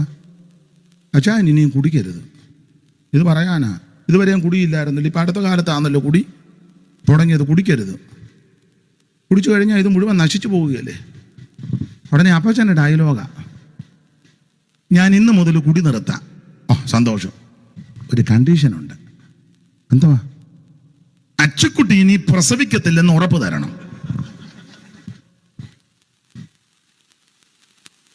ഉറപ്പ് തരാവോ? ഉറപ്പ് തരികയാണ്, ഇന്ന് കൂടി നിർത്തും. അപ്പൊ പുള്ളി പറഞ്ഞതിന്റെ വകുപ്പ് എന്നാന്ന് ചോദിച്ചാൽ, ഇങ്ങനെ പെമ്പിള്ളേരെ തന്നെ ഇവള് പ്രസവിക്കുന്നെങ്കിൽ മുതല് മുഴുവൻ കൊടുക്കണ്ടേ. അതാ പുള്ളി വലിയ കൂർമ്മകുത്തിക്കാരനാ. നമുക്കതിന്റെ ഒരു വശം എടുക്കാം. അപ്പൊ ആ വീട്ടിൽ പെമ്പിള്ളേരെ അധികം പ്രസവിച്ചത് എല്ലാവർക്കും സന്തോഷം വന്നോ? ഇല്ല. പക്ഷേ ദൈവമക്കൾ നിരാശപ്പെടേണ്ട, മക്കളെ ഗോവാതിരുന്ന അവകാശവും ഉദരബലം ദൈവം തരുന്ന ആണും വേണം പെണ്ണും വേണം. ആണും പെണ്ണും ഉണ്ടെങ്കിലല്ലേ ലോകം ഇത് മുമ്പോട്ട് പോകും. അത് ദൈവത്തിന്റെ നിയമമാണ്. അപ്പൊ നമ്മുടെ എല്ലാം പലരുടെയും ജനനം, പല വീട്ടിലെയും ജനനം എല്ലാവർക്കും ഒന്നും സന്തോഷമല്ല. എന്നാൽ യേശു ക്രിസ്തുവിന്റെ തിരുപ്പിറവി സന്തോഷമാണ്. ഒത്തിരി കാര്യം പറയേണ്ടതുണ്ട്. ഈ തിരുപ്പിറവിയുടെ വിശേഷത ഒത്തിരി ഉണ്ട്. വിശേഷത, അതിൽ ഒരു വിശേഷത, കർത്താവ് ജനിച്ചപ്പോൾ ആ ജനന വാർത്ത അറിയിക്കാൻ ദൈവം ഒരു ദൂതനെ വിട്ടെന്നുള്ളതാണ്. ഇവിടെ ആര് ജനിച്ചപ്പോൾ ആ ദൈവം ദൂതനെ വിട്ടെ അറിയിക്കാൻ? ജനിച്ചപ്പോൾ ചിലപ്പോൾ ആശുപത്രിയിലാന്നേ അവരറിഞ്ഞ്, വീട്ടിലാന്നേ, പണ്ടൊക്കെ വീട്ടിലാ അവർ മാത്രം പറഞ്ഞു. പിന്നെ വല്ലവരും വരുമ്പോഴാ, കൊച്ചു കരയെന്ന് കേൾക്കുമ്പോഴാ അറിയുന്നത്. പണ്ടൊക്കെ ആണെങ്കിൽ കൊച്ചുങ്ങൾ വീട്ടിലുള്ളത് അറിയാം. കാരണം മുറ്റത്ത് ഇങ്ങനെ ചെറിയ തുണി കഴുകി ഇടും, അമ്മയുടെ കച്ചമുറിയൊക്കെ ചെറുതായിട്ട് കീറി. ഇന്ന് അതുമില്ല. കൊച്ചുങ്ങളെല്ലാം കുന്നം ഇട്ടേച്ച് അടിച്ചൊതുക്കി അവിടെ ഇട്ടേച്ച് ഇവിടെ മൊബൈലിൽ കളിച്ചാൽ അത് അവിടെ കിടന്ന് തൂറുകയോ പെടുക്കുകയോ എന്തുവാ. അല്ല, നാടൻ ഭാഷയിൽ അങ്ങ് പറയുക, നിങ്ങളാരും ചെയ്തിട്ടില്ല. പണ്ട് കാലത്ത് അങ്ങനെയാന്ന്. അപ്പൊ വഴി നടന്നു പോകുമ്പോഴറിയാം ഈ വീട്ടിൽ കൊച്ചു കുഞ്ഞ് ഉണ്ടറിയാം. അപ്പൊ ശ്രദ്ധിക്കേണ്ട കാര്യം, യേശുക്രിസ്തുവിന്റെ തിരുജനനത്തിന്റെ വിശേഷത ഈ തിരുപ്പിറവി അറിയിക്കാൻ സ്വർഗത്തിലെ ദൈവം ആദ്യം ഒരു ദൂതനെ ഇങ്ങോട്ട് വിട്ടു. അതാ ജനനത്തിന്റെ വിശേഷത. നമ്മൾ ജനിച്ചപ്പോൾ ഏത് ദൂതനാ വന്നേ? ഇവിടെ മത നേതാക്കന്മാരും സാമുദായിക നേതാക്കന്മാരും ഭരണപരിഷ്കർത്താക്കളും പണ്ഡിതന്മാരും പണ്ഡിത ശിരോമണിമാരും രാജ്യത്തെ ഭരിച്ച പ്രമാണിമാരും നാട്ടുരാജാക്കന്മാരും രാജാക്കന്മാരും എന്ന് വേണ്ട സമർത്ഥനായ സീസറും പ്രശസ്തനായ ഹോമറും സമത്വമറ്റ സോളമൻ തുടങ്ങിയുള്ള എല്ലാവരും വന്ന് ജനിച്ച് ജീവിച്ച് മരിച്ച് പോയി. ഇവരുടെയൊക്കെ ജനനത്തിൽ ഏത് ദൂതനാവെന്ന് പറഞ്ഞേ? ഇത് സ്വർഗത്തിലെ ദൈവം ഒരു ദൂതനെ ആദ്യം ഇങ്ങോട്ട് വിട്ടു. ലൂക്കോസ് 2:8 മുതൽ ഒന്ന് വായിച്ച ടോമിച്ച. ലൂക്കോസിന്റെ സുവിശേഷം 2-ാം അധ്യായത്തിന്റെ 8 മുതൽ താഴോട്ടുള്ള വാക്യം പെട്ടെന്ന് വായിര്. അന്ന് ആ പ്രദേശത്ത് ഇടയന്മാർ രാത്രിയിൽ ആട്ടിൻകൂട്ടത്തെ കാവൽ കാത്ത് വെളിയിൽ പാർത്തിരുന്നു. ഓടിച്ചു വായിര്. അപ്പോൾ കർത്താവിന്റെ ഒരു ദൂതൻ അപ്പൊ അതാ, അപ്പൊ ആദ്യം ഒരു ദൂതനെ ഇങ്ങോട്ട് വിട്ടു. ഒരു ദൂതൻ അവരുടെ അരികെ നിന്നു. ഈ ആട്ടിടയന്മാരുടെ അരികെ വന്ന് നിന്ന് കർത്താവിന്റെ തേജസ് അവരെ ചുറ്റുമിന്നി. അടുത്തത്, അവർ ഭയപരിവേശിയായി തീർന്നു. ദൂതൻ അവരോട് ബഹുവചനമല്ല, ഏകവചനമാ. ദൂതൻ ഏകവചനമാ. അപ്പൊ ഒരു ദൂതനാ. ദൂതൻ അവരോട് ഭയപ്പെടേണ്ട, സർവ്വജനത്തിനും ഉണ്ടാവാനുള്ളൊരു മഹാസന്തോഷം ഞാൻ നിങ്ങളോട് സുവിശേഷിക്കുന്നു. അപ്പൊ തിരുപ്പിറവിയെ പറ്റി ആദ്യം അറിയിച്ചത് ഒരു ദൂതനെ ദൈവം ഇങ്ങോട്ട് വിട്ടു. യേശുവിന്റെ ജനനം എല്ലാവരുടെയും ജനനം പോലല്ല. ഇത് നല്ല വാർത്തയാകാൻ കാര്യം, ഈ ജനന വസ്തുതയെ ആദ്യം അറിയിച്ചത് ദൈവം ഒരു ദൂതനെ ഇങ്ങോട്ട് വിട്ടു. ആ ദൂതൻ വന്നങ്ങോട്ട് കാര്യം പറഞ്ഞ് അടുത്ത വാക്യത്തിലുണ്ട് ഉടനെ. അടുത്ത വാക്യം, മഹാസന്തോഷം ഞാൻ നിങ്ങളോട് സുവിശേഷിക്കുന്നു. അടുത്ത വാക്യം, കർത്താവായ ക്രിസ്തു എന്ന 11-ാം വാക്യം ആയിരേ. കർത്താവായ ക്രിസ്തു എന്ന രക്ഷിതാവ് രക്ഷിതാവ് ഇന്ന് ദാവീദിന്റെ പട്ടണത്തിൽ നിങ്ങൾക്കായി ജനിച്ചിരിക്കുന്നു. അടുത്തത്, നിങ്ങൾക്ക് അടയാളമോ ശീലക ചുറ്റി പശുത്തൊട്ടിയിൽ കിടത്തുന്ന ശിശുവിനെ നിങ്ങൾ കാണും. അടുത്ത വാക്യം, പെട്ടെന്ന് സ്വർഗീയ സൈന്യത്തിന്റെ ഒരു സംഘം ദൂതനോട് ചേർന്ന് ഈ ആദ്യം വന്ന ദൂതനോട് ചേർന്ന് ദൈവത്തെ പുകഴ്ത്തി. എങ്ങനെയുണ്ട്? ആദ്യം ഈ തിരുപ്പിറവി അറിയിക്കാൻ ഒരു ദൂതനെ ഇങ്ങോട്ട് വിട്ടു. ഈ ദൂതൻ വന്ന നാട്ടിടയോട് കാര്യം പറഞ്ഞങ്ങോട്ട് തീർന്നപ്പോൾ പെട്ടെന്ന് എന്റെ ഭാവനയാ, ആകാശമണ്ഡലം നിറയെ ദൂതന്മാര്. ഒന്നും രണ്ടും ഒന്നുമല്ല, സ്വർഗീയ, എങ്ങനെ വായിക്ക് തോന്നിച്ച സ്വർഗീയ സൈന്യത്തിന്റെ ഒരു സംഘമാ ദൂതനോട്. അല്ലാതെ ഒരു ഹാർമോണിയോ ഒരു സ്റ്റാൻലി അല്ല, ഇത് തന്നെ വലിയ ഞെരുങ്ങിയാ വിളിച്ചത്. അവര് യാത്ര അയച്ചോളും. പരുവക്കേട് പുള്ളി പറഞ്ഞെങ്കിലും ദൈവം വഴി തുറക്കും.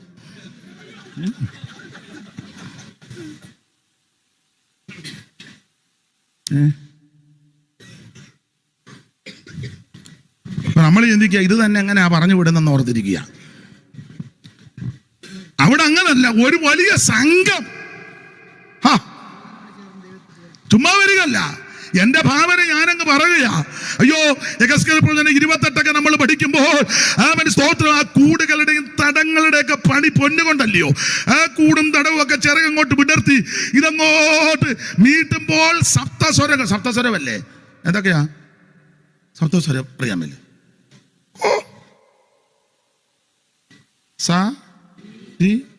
അതല്ലേ സപ്തസ്വരം? സാരി ചൈനീസുകൾക്കായിരിക്കും. അപ്പോൾ ആകാശമണ്ഡലത്തിൽ എന്റെ ഭാവനയാ, കാരണം സങ്കീർത്തനക്കാരൻ പാടിയിരിക്കുന്നത് ദൈവത്തിന്റെ രഥങ്ങൾ 1000 കോടിയാ, കോടി ദൂതന്മാരാ. ചുമ്മാ ചളക്കാപ്പിളക്കാന്നിരിക്കുന്നതല്ല ദൂതൻ, അല്ല, ശക്തിയുള്ളതാ ദൂതൻ. ഒരു ദൂതൻ നിന്ന് ഒറ്റയടി 1,85,000 ഈ ടൈപ്പാ. സ്തോത്രം. വേറൊരു ദൂതൻ സിംഹത്തിന്റെ ഗുഹ ചെന്ന് അനങ്ങാൻ അനുവദിച്ചില്ല. ഈ ടൈപ്പ് ദൂതന്മാരാ. എലീശായ്ക്ക് വേണ്ടി ഒരു മല നിറയാ ദൂതൻ ഇങ്ങോട്ട് വന്നേ. പ്രവാചകനാകുന്ന എലീശയ്ക്ക് വേണ്ടി ഒരു മല നിറയെ വന്നെങ്കിൽ ഇവിടെ ജനിച്ചത് ആരാന്നറിയോ? പ്രവാചകനിലും വലിയവൻ. പ്രവാചകനാകുന്ന എലീശയ്ക്ക് വേണ്ടി ഒരു മല നിറയെ ദൈവം ദൂതനെ ഇറക്കിയെങ്കിൽ ഈ കിടക്കുന്ന ശിശു പ്രവാചകനിലും വലിയവൻ, യോനയിലും വലിയവൻ, ശലോമോനേക്കാൾ വലിയവൻ, ദൈവാലയത്തെക്കാൾ വലിയവൻ. ആ വലിയവന്റെ തിരുപ്പറവയ്ക്ക് ആകാശമണ്ഡലം മുഴുവൻ ദൂതസംഘം വന്ന് പാട്ടങ്ങോട്ട് പാടി നല്ല വാദ്യ ഉപകരണങ്ങളൊക്കെ വെച്ചങ്ങോട്ട് മീട്ടി. എനിക്കും പാട്ട് വരുന്നുണ്ട്. ഇല്ല, ദൈവത്തിന് മഹത്വം. പാടാതെയും പറയാന്ന്. പിന്നെ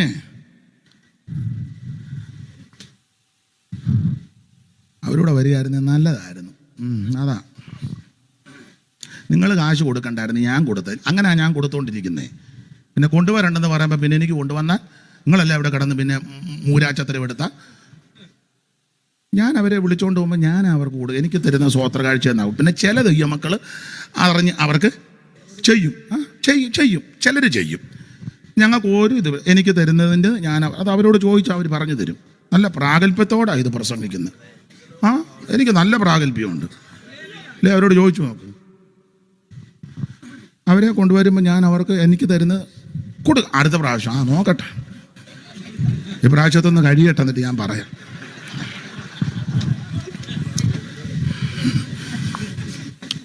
ഞാൻ ദൈവസന്നിധിയിലല്ലേ പറയുന്നത്. എൻ്റെ കൂടെ വരുന്ന ഹാർമോണിയം വായിക്കുന്ന സഹോദരന്, വണ്ടി ഓടിക്കുന്ന ആള്, വാക്യം വായിക്കുന്ന ആളൊക്കെ എനിക്ക് ദൈവമക്കൾ തരുന്നത് ഞാൻ കൊടുക്കും അവർക്ക്. വളരെ ഷൂപ്പാസ്റ്റോട് ചോദിച്ചാൽ പറയാം. ചിലയിടത്ത് നിന്നൊക്കെ തന്ന് തരാനും തെറ്റിദ്ധരിക്കരുത്, നല്ല രീതിയിൽ എടുക്കണേ ദൈവത്തെ ഓർത്ത്. ചില സമയത്ത് എല്ലാവർക്കും തിരിച്ചു പോകുമ്പോൾ വണ്ടിയെ വെച്ച് വീതിച്ച് കൊടുത്താൽ ചിലപ്പോൾ എനിക്ക് 500 രൂപയോ കൂടി വന്നാൽ 1000 രൂപയൊക്കെ ആയിരിക്കും കയ്യിൽ. നിങ്ങൾ അങ്ങനെ തെറ്റിദ്ധരിക്കരുത്, ദൈവത്തെ ഓർത്ത് ഇത് കട്ട് ചെയ്തിടരുത്. ഞാൻ നല്ല മനസ്സോടായി പറയുന്നത്. നാളെയും ചെയ്യും, എൻ്റെ മരണം വരെ ചെയ്യും. അപ്പം ഇവർ ധരിച്ച് ഇനി അവരെയും കൂടെ വിളിക്കുമ്പോൾ അവർ കൂടെ അപ്പം കൊണ്ടുവരണ്ടെന്ന് പറഞ്ഞപ്പോൾ ഞാൻ പിന്നെ അവരെ കൊണ്ടുവന്ന അതുകൊണ്ട് ഇന്ന് പാടുന്നില്ല, ഇന്ന് പാടാതെ പ്രസംഗിക്കാം.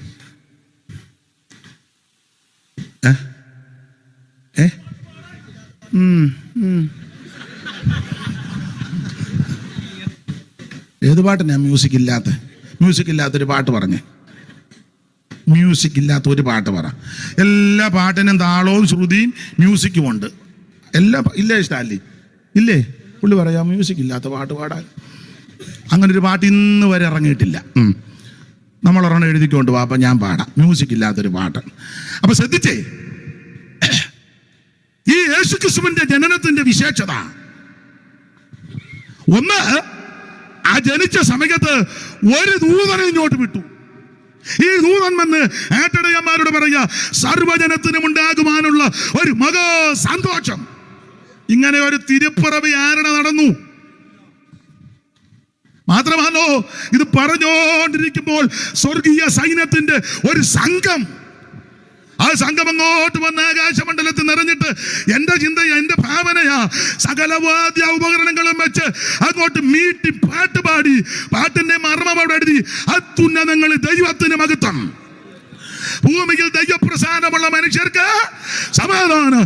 ഇന്ന് രാത്രി എന്നെ കേൾക്കുന്ന പ്രിയരെ, യേശുക്രിസ്തു സമാധാനമാണ്. അപ്പോൾ അവിടുത്തെ തിരുജനനം നല്ല വാർത്തയാ. മാത്രമാണോ, മരണവും നല്ല വാർത്തയാ. സാധാരണ മരണം നല്ല വാർത്തയല്ല, ദുഃഖമാ. വേർപാടിന്റെ വാർത്ത അറിയിക്കുന്ന ദുഃഖത്തോടാ. നമ്മുടെ മാതാപിതാക്കളോ പ്രായമുള്ളവരോ വേണ്ടപ്പെട്ടവരോ ആര് ഏറെ പ്രായത്തിൽ മരിച്ചാലും അവരോട് ബന്ധപ്പെട്ട് നിൽക്കുന്നവർക്ക് അത് മനോദുഃഖമാണ്. 147 വയസ്സുള്ള യാക്കോബ് മരിച്ചു. 147. അന്നേരം യോസേഫ് എന്നാ ചെയ്ത? വായിച്ച 50-1 വായിര്. ഏതമ്പതാന്നായിരിക്കും? ഉൽപ്പത്തി 50-1 വായിക്കും. അപ്പോൾ യോസഫ് തന്റെ അപ്പന്റെ മുഖത്ത് വീണ് കരഞ്ഞ് അവനെ ചുംബിച്ചു. കണ്ടോ? അപ്പം മരിച്ചു കിടക്കുക. അപ്പന്റെ മരണം നല്ല മരണമാ. 49-33 വായിച്ചേ. യാക്കോബ് തന്റെ പുത്രന്മാരോട് ആജ്ഞാപിച്ചു തീർന്ന ശേഷം അവൻ കാൽ കട്ടിന്മേൽ എടുത്തു വെച്ചിട്ട് പ്രാണനെ വിട്ട് തന്റെ ജനത്തോട് ചേർന്നു. നല്ല മരണം. അപ്പൻ മരിച്ചു. അപ്പൻ മരിച്ചു കഴിക്കുമ്പോൾ യോസേഫ് അപ്പൻ മരിച്ചെന്ന് മനസ്സിലായപ്പോൾ അപ്പന്റെ മുഖത്ത് വീണ്, ഒന്നുകൂടെ വായിച്ച 50-1. അപ്പോൾ യോസഫ് തന്റെ അപ്പന്റെ മുഖത്ത് വീണ് കരഞ്ഞ് അവനെ ചുംബിച്ചു. അന്ത്യചുംബനം കൊടുക്കുക. ഇന്ന് ചിലർ അന്ത്യചുംബനം കൊടുക്കും, അപ്പൻ ഒരു ഗുണവും ചെയ്യാതെ അവസാനം ഡെഡ് ബോഡി പൊക്കാൻ നിർത്തും. യോസേഫ് അന്ത്യചുംബനം കൊടുത്തത് അപ്പന് ചെയ്യേണ്ടതെല്ലാം ചെയ്തേച്ചാ. അപ്പന് ചെയ്യേണ്ടതല്ല ചെയ്തേച്ചാ. അപ്പനെ ഇങ്ങോട്ട് വരുത്താൻ വണ്ടി അങ്ങോട്ട് വിട്ട്, രഥം ഓട്ടോ അല്ല വിട്ടത്. അപ്പൻ അവസാനം തുള്ളിയും ചാടിയും ദൈവത്തെ സ്തുതിച്ചും ഇവിടെ വന്നപ്പോൾ അപ്പൻ്റെ ഇടുക്കും തെറ്റി. മിസ്രൈമിലെ രഥമാണ് അങ്ങോട്ട് വിട്ടത്. മിസ്രൈമിലെ രഥത്തിന് വെക്കുന്ന കുതിരയെന്ന് പറഞ്ഞാൽ കെടി കെട്ടിയ കുതിരയാ.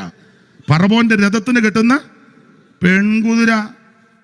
അതിനെ അങ്ങോട്ട് അമിച്ച് കെട്ടി അതിന് തേരാളികളേക്ക് ഇങ്ങോട്ട് വിട്ട് രഥം അങ്ങോട്ട് കനാനിലോട്ട് പോകുക. അപ്പോൾ രഥത്തിന്റെ കൊടിയുണ്ട്, കൊടിക്കൂറ ഇങ്ങനെ പാറിപ്പറക്കുക.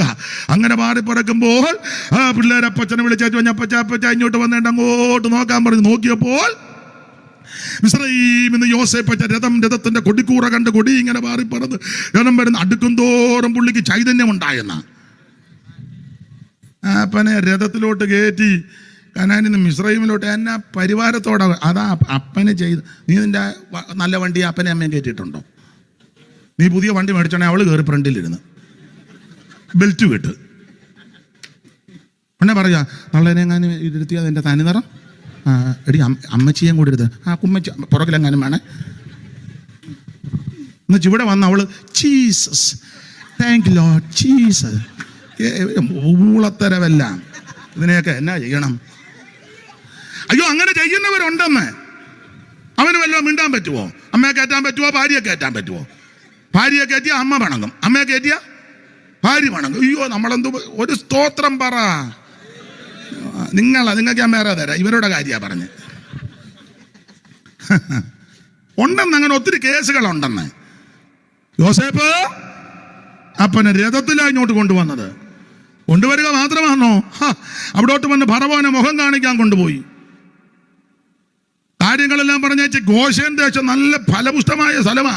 ദേശം കൊടുത്തു, താമസിക്കാൻ ഏരിയ കൊടുത്തു, വേണ്ട ക്രമീകരണമല്ല എല്ലാം ചെയ്തു.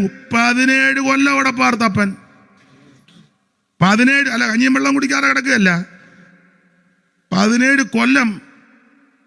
അത് കഴിഞ്ഞപ്പോഴാണ് അപ്പം മരിച്ചത്.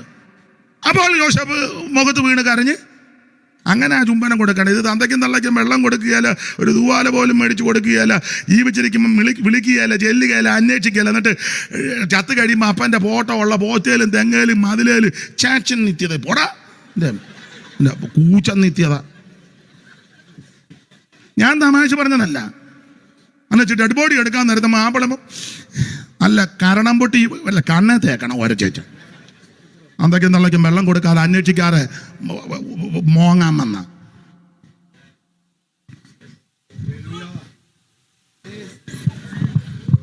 ദൈവത്തിന് മഹത്വം. നിനക്ക് നന്മയുണ്ടാകുവാൻ നീ ഭൂമിയിൽ ദീർഘായുസ്സോടിരിപ്പാൻ കൺവശം വെക്കാനല്ല. അറിയാമല്ലോ. അതെ, ഞാൻ ആ ഭാഗം അങ്ങ് വിടുക. ദൈവത്തിന് മഹത്വം. അപ്പോൾ ഈ സുവിശേഷത്തിന്റെ വിശേഷതയായി പറയാൻ പോകുന്ന യേശുവിന്റെ തിരുജനനം, മരണം, വിശേഷപ്പെട്ട മരണമാണ്. എന്താ ഇവിടുത്തെ മരണത്തിന്റെ ഈ മരണം ദുഃഖമാണ്. പക്ഷേ യേശുവിന്റെ മരണം നല്ല വാർത്തയാണ്. എന്താ യേശു ക്രിസ്തുവിന്റെ മരണം നല്ല വാർത്തയാകാൻ കാരണം? ഒരു കാരണം, കൊരിന്ത്യർക്ക് എഴുതിയ 15-ാം അധ്യായം 1-ാം ലേഖനം 15:3 മുമ്പേ വായിച്ചതിൽ ഒന്നുകൂടെ വായിച്ചാ ടോമിച്ച. ക്രിസ്തു നമ്മുടെ പാപങ്ങൾക്ക് വേണ്ടി തിരുവെഴുത്തുകൾ പ്രകാരം മരിച്ചു അടക്കപ്പെട്ടു. ആൻസർ അവിടെ ഉണ്ട്. യേശു ക്രിസ്തുവിന്റെ മരണം നല്ല വാർത്തയാകാൻ കാരണം നമ്മുടെ പാപങ്ങളുടെ പരിഹാരത്തിന് യേശു മരിച്ചത്. ഇവിടെ ധാരാളം ആൾക്കാർ വന്ന് ജനിച്ചു, ജീവിച്ചു, മരിച്ചു. ആരും മനുഷ്യന്റെ പാപത്തിന്റെ പരിഹാരത്തിന് മരിച്ചില്ല. Praise the Lord. അവര് മരിച്ചു, വേറെ ചില കാര്യത്തിന് വേണ്ടിയൊക്കെ മരിച്ചു. പക്ഷേ യേശു ക്രിസ്തു മരിച്ചത് മനുഷ്യവർഗത്തിന്റെ പാപത്തിന് പരിഹാരം വരുത്താനാ. അതുകൊണ്ടാണ് ഈ മരണം നല്ല വാർത്ത. ഞാനെപ്പോഴും പറയും, യേശുവിന്റെ മരണം നല്ല വാർത്ത. അതന്നെ, അതിന് വേണ്ടയുണ്ട് കാര്യം.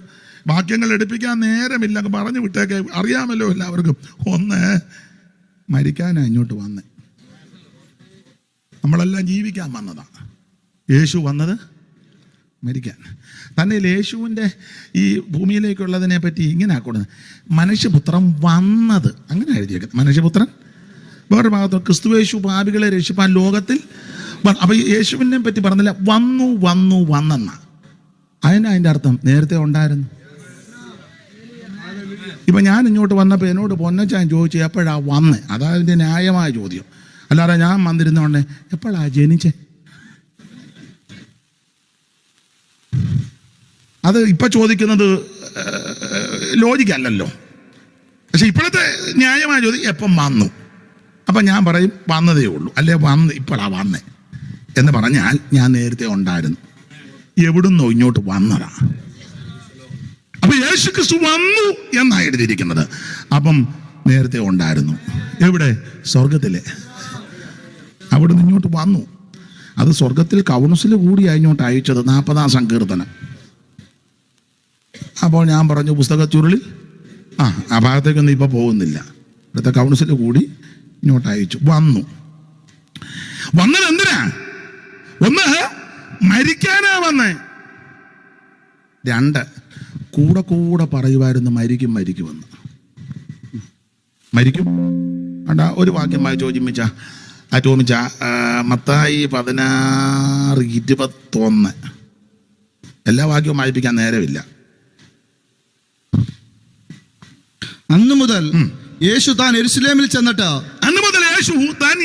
ചെന്നിട്ട് മൂപ്പന്മാർ, മഹാപുരോഹിതന്മാർ, ശാസ്ത്രിമാർ എന്നിവരാൽ പലതും സഹിച്ച് കൊല്ലപ്പെടുകയും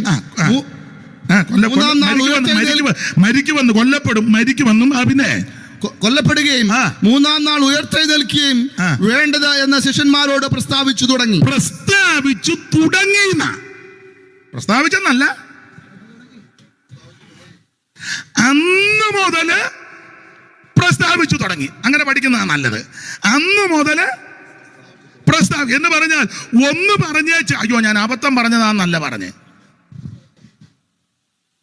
അന്ന് മുതൽ പറയാൻ തുടങ്ങി. മരിക്കും, മരിക്കും, മരിക്കും. ഇങ്ങനെ പറഞ്ഞ ഏത് നേതാവുണ്ട്?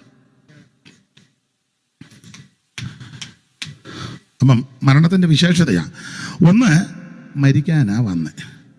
രണ്ട്, അന്ന് മുതൽ മരിക്കുമെന്ന് പറഞ്ഞ് തുടങ്ങി. മൂന്ന്, എങ്ങനാ മരിക്കുന്നെന്നും പറഞ്ഞു. പലതും സഹിച്ച്. വേറെ ഭാഗത്തുണ്ട് ഉപദ്രവങ്ങള്, അടി, ആക്ഷേപം, നിന്ന. അപ്പം എല്ലാ വാക്യം ഒടിപ്പിക്കുന്നില്ല. എങ്ങനെ മരിക്കുമെന്ന് യേശു പറഞ്ഞു. ഇങ്ങനെ പറഞ്ഞ ഏത് നേതാവുണ്ട്? 4, ഈ മരണത്തിന്റെ പിൻപിൽ ആരാണെന്ന് യേശു പറഞ്ഞു. മഹാപുരോഹിതന്മാര്, ശാസ്ത്രിമാര്, പരീശന്മാര്, അങ്ങനെ ഇവരാ ഇതിന്റെ പിൻപിൽ അണിയറ. അത് യേശു പറഞ്ഞു. ഇങ്ങനെ ആര് പറഞ്ഞു? 5, ഈ മരിക്കുമെന്ന് പറഞ്ഞു. 5, എവിടെ വെച്ച് മരിക്കുമെന്ന് യേശു പറഞ്ഞു? യെരുശലേമിൽ. ഏത് നേതാവ് ഇങ്ങനെ പറഞ്ഞു? യേശു അല്ലാതെ. എവിടെ വെച്ച് മരിക്കും? യെരുശലേമിൽ. 6, മരിക്കുമെന്ന് പറഞ്ഞിടത്തെല്ലാം മരിക്കും എന്ന് പറഞ്ഞ് നിർത്തിയില്ല.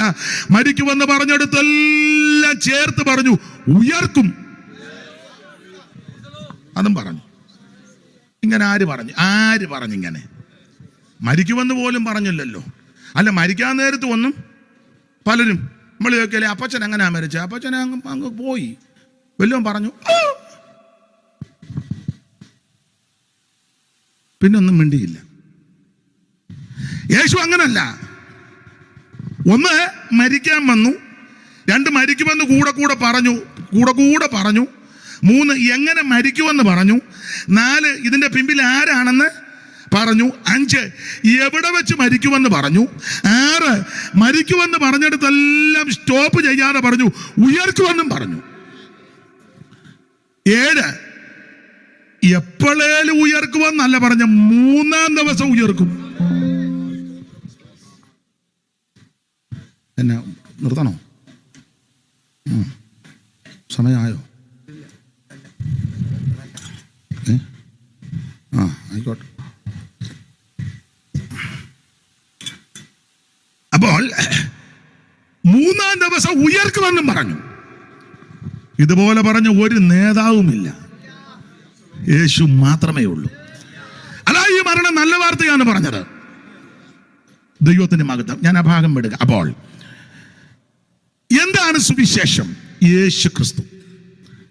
അല്പം കൂടെ വിശദീകരണമാ കൊരിന്ത്യർ ലേഖനം. യേശു ക്രിസ്തുവിന്റെ ജനനം, മരണം, അടക്കം, ഉയർപ്പ്, ഇതാ സുവിശേഷം. ഇനി എന്തിനാ സുവിശേഷം? തീത്തോസ് 2:11 ഒറ്റ വാക്കി പറയാം, സകല മനുഷ്യനും രക്ഷപ്പെടാൻ.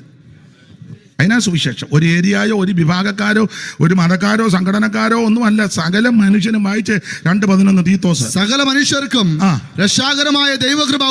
മതി, തെളിഞ്ഞല്ലോ. സകല മനുഷ്യർക്കും രക്ഷാകരമായ. നീ ഹൈന്ദവനോ മുസ്ലിം സഹോദരനോ ബുദ്ധനോ ജൈനനോ പാഴ്സിയോ നാമധേയ ക്രിസ്ത്യാനിയോ നിരീശ്വരവാദിയോ കറുത്തതോ വെളുത്തതോ ഇരുനിറമോ പണ്ഡിതനോ പാമരനോ കുചേലനോ കുബേരനോ ആരുമായിക്കൊള്ളട്ടെ, ദൈവത്തിന് ഇതൊന്നും വിഷയമല്ല. ആമൻ. സുവിശേഷം എന്തിനാണെന്നറിയാമോ? സകല മനുഷ്യനും രക്ഷപ്പെടാൻ. ഹല്ലേലൂയ. ഇതൊരു വിഭാഗക്കാരുടെ കുത്തകയല്ലെന്ന്. സകല മനുഷ്യനും രക്ഷപ്പെടണം. അല്ലാതെ ഞങ്ങൾ മാത്രം രക്ഷപ്പെട്ടാ മതി, വേറൊരുത്തനെല്ലാം പോട്ടെന്നല്ല. സകല മനുഷ്യരും. ദൈവത്തിന് മഹത്വം. ഓടിച്ചു പറയാ എന്താണ് സുവിശേഷം? യേശു ക്രിസ്തു. എന്തിനാ സുവിശേഷം? സകല മനുഷ്യനും രക്ഷപ്പെടാൻ. ഇനി ആരോടാ പറയേണ്ടത്? വായിച്ചേ ടോമിച്ച. മർക്കോസ് 16:15, മർക്കോസ് 13:10. ചടിയടാന്ന് വായിച്ചോ, നിർത്തുക. എല്ലാം അറിവുള്ള വാക്യമല്ലേ? മർക്കോസ് 16:15, 13:10. പിന്നെ അവൻ അവരോട്, നിങ്ങൾ ഭൂലോകത്തിലൊക്കെയും പോയി സകല സൃഷ്ടിയോടും സുവിശേഷം പ്രസംഗിക്കുക. സകല സൃഷ്ടികളും ഇത് കേൾക്കണം. അതെന്തിനാന്ന് ചോദിച്ചാൽ, വേറൊരു ചിന്ത പറഞ്ഞാൽ, ഈ സൃഷ്ടികളെല്ലാം ഞരങ്ങിക്കൊണ്ടിരിക്കുക. സൃഷ്ടിക്കെല്ലാം ഒരു വീണ്ടെടുപ്പുണ്ട്. നമ്മളൊരു പാട്ട് പാടുകയില്ലേ, സർവ്വ സൃഷ്ടികൾ ഏകമായി ഏങ്ങിടും രോദനം. കേൾക്കും. സർവ്വ സൃഷ്ടികൾ ഞരങ്ങുക. എന്തിനാ? ഇതിനൊരു വീണ്ടെടുപ്പുണ്ട്. അപ്പൊ സകല സൃഷ്ടികളോട് സുവിശേഷം അറിയിക്കണം. മർക്കോസ് 10:13. എന്നാൽ സുവിശേഷം മുമ്പേ സകല ജാതികളോടും പ്രസംഗിക്കണം. അപ്പൊ സകല ജാതികളും ഇത് കേൾക്കണം. ഈ ജാതിയും മതവും വർഗവും മരണമൊക്കെ മനുഷ്യനൊപ്പിച്ച വിനകൃതിയാ. വേറെ പുസ്തകം പഠിപ്പിക്കുന്നത് ഈ ഭൂമിയിൽ പാർക്കുന്ന സകല മനുഷ്യനും ഒറ്റയൊരുത്തന്റെ സന്തതിയാ. അതല്ലേ 17:24 അറിവുള്ള വാക്യമാ. അപ്പോസ്തല പ്രവൃത്തി 17:24 26 ഒന്ന് വായിച്ചായിട്ട് ഓമിച്ച. ഭൂതലത്തിലെങ്ങും കുടിയിരിക്കുവാൻ അവനൊരുത്തൽ നിന്ന് മനുഷ്യജാതിയെ ഉളവാക്കിയെന്ന 26 24 ലോകവും 26 ഭൂതലത്തിലെങ്ങും കുടിയിരിപ്പാൻ അവൻ ഒരുത്തരിൽ നിന്ന് മനുഷ്യജാതിയൊക്കെ ഉളവാക്കി. സകല എണ്ണോ ഒറ്റയൊരുത്തൻ്റെതാന്ന്. അന്നേരം നമ്മൾ പറയുക ഞാൻ ഇച്ചിരി കൂടിയതാ, മറ്റവൻ ഇച്ചിരി, ഞങ്ങൾ കുണ്ടറ പണിക്കര, ഉടനെ മറ്റവൻ ഞങ്ങൾ കുണ്ടറ തരകൻ, ഉടനെ മറ്റവൻ കുണ്ടറ മുതലാളി, അത് അടൂര. ഞങ്ങൾ മുതലാളി, മറ്റവൻ താരകൻ, മറ്റവൻ പണിക്കർ, പിന്നെ വേറെ ഏതാണ്ട് ഒരെണ്ണം കൊണ്ടുണ്ട് വൈദ്യൻ, അത് നമ്മുടെ ചേതേവലക്കര. എന്നതാടാ ചുമ്മാ ഊളം വർത്താനമെല്ലാം പറഞ്ഞു. ഓ, നിങ്ങൾ ബൈബിൾ വിശ്വസിക്കുന്നില്ലല്ലേ? ഞാൻ ബൈബിൾ വിശ്വസിക്കുന്ന ആളാ. നീ പണിക്കാനാന്നേലും തരകനാന്നേലും വൈദ്യനാന്നേലും മുതലാളിയാന്നേലും പിള്ളയാന്നേലും ആരാന്നേലും സകല എണ്ണ ഒറ്റ ഒരു തന്നെതാ. ആണ്ട മോന്ത തെളിയുന്നില്ലല്ലോ പറഞ്ഞിട്ട്, സത്യം പറഞ്ഞിട്ട്. തെളിയത്തില്ല. ഒന്ന് കേപ്പിക്ക് തോമിച്ചാ വായിച്ച. ഭൂതലത്തിലെങ്ങും കുടിയിരിപ്പാൻ. എടാ പൊട്ടാ, ഭൂതലത്തിലെങ്ങും കുടിയിരിക്കാൻ അവൻ ഒരുത്തരിൽ നിന്ന് മനുഷ്യജാതിയെ മുഴുവൻ ഉളവാക്കി. ഈ ലോകത്തിൽ പാർക്കുന്ന സകല മനുഷ്യരും ഒറ്റ ഒരുത്തന്റെ സന്തതിയാ. അതുകൊണ്ട് ആ സുവിശേഷം എല്ലാവർക്കും ആവശ്യം. സകല മനുഷ്യരും രക്ഷപ്പെടണം. എന്നാ ഈ ഭാഗം കട്ട് ചെയ്യണമെന്നാണോ ചെന്ന് പറഞ്ഞു കൊടുത്തേ? പിന്നെ എന്നാ പറഞ്ഞേ? പോവാന്നാ? പൊക്കോ. ഞാൻ ഓർത്ത് നീ അവിടെ ചെന്ന് ഇതങ്ങ് കട്ട് ചെയ്തേക്കണം. അയാൾ അങ്ങനെ വായി വരുന്നതെല്ലാം ഇതങ്ങനെ കട്ട് ചെയ്താ ഞാൻ സകല മനുഷ്യനും രക്ഷപ്പെടണം. ദൈവത്തിന് മഹത്വം. അപ്പൊ അതുകൊണ്ട് എന്താ സുവിശേഷം? യേശു ക്രിസ്തു. എന്തിനാ സുവിശേഷം? സകല മനുഷ്യനും രക്ഷപ്പെടാൻ. ആരാ കേൾക്കേണ്ടത്? സകല ജാതികളും ഇത് കേൾക്കണം. അതല്ല, ഇതെല്ലാം ഒറ്റ ഒരുത്തന്റെ സന്തതിയാ. അതുകൊണ്ട് സഭയെ വരുന്ന നീ ഞാൻ ഇച്ചിരി കൂടിയവനാ, മറ്റവൻ കുറഞ്ഞവനാ, മിണ്ടിപ്പോകരുത്. നിന്റെ അടിവയറ്റ് തീ കത്തിക്കും ദൈവം നീ വളച്ചിലെടുത്താൽ. എന്നാൽ ഒരുത്തൻ പറയാ ഞങ്ങള് സിറിയനാ, മറ്റവനോ അവര് പറഞ്ഞ അവൻ മരക്കാനാണ്. എടാ നിന്റെ നീ സഭയെ വന്ന് ഞങ്ങൾ പണിക്കരാ, ഞങ്ങൾ വൈദ്യരാ, ഞങ്ങൾ മുതലാളിയാ, മറ്റവൻ അവൻ മരക്കാനാണ്. നിന്നിലും നല്ലതവനാ.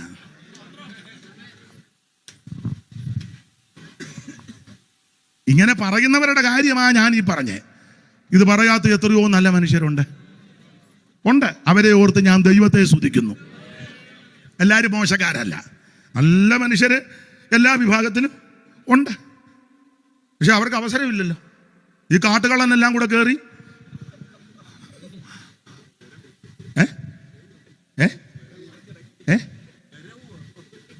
എനിക്ക് മനസ്സിലായി.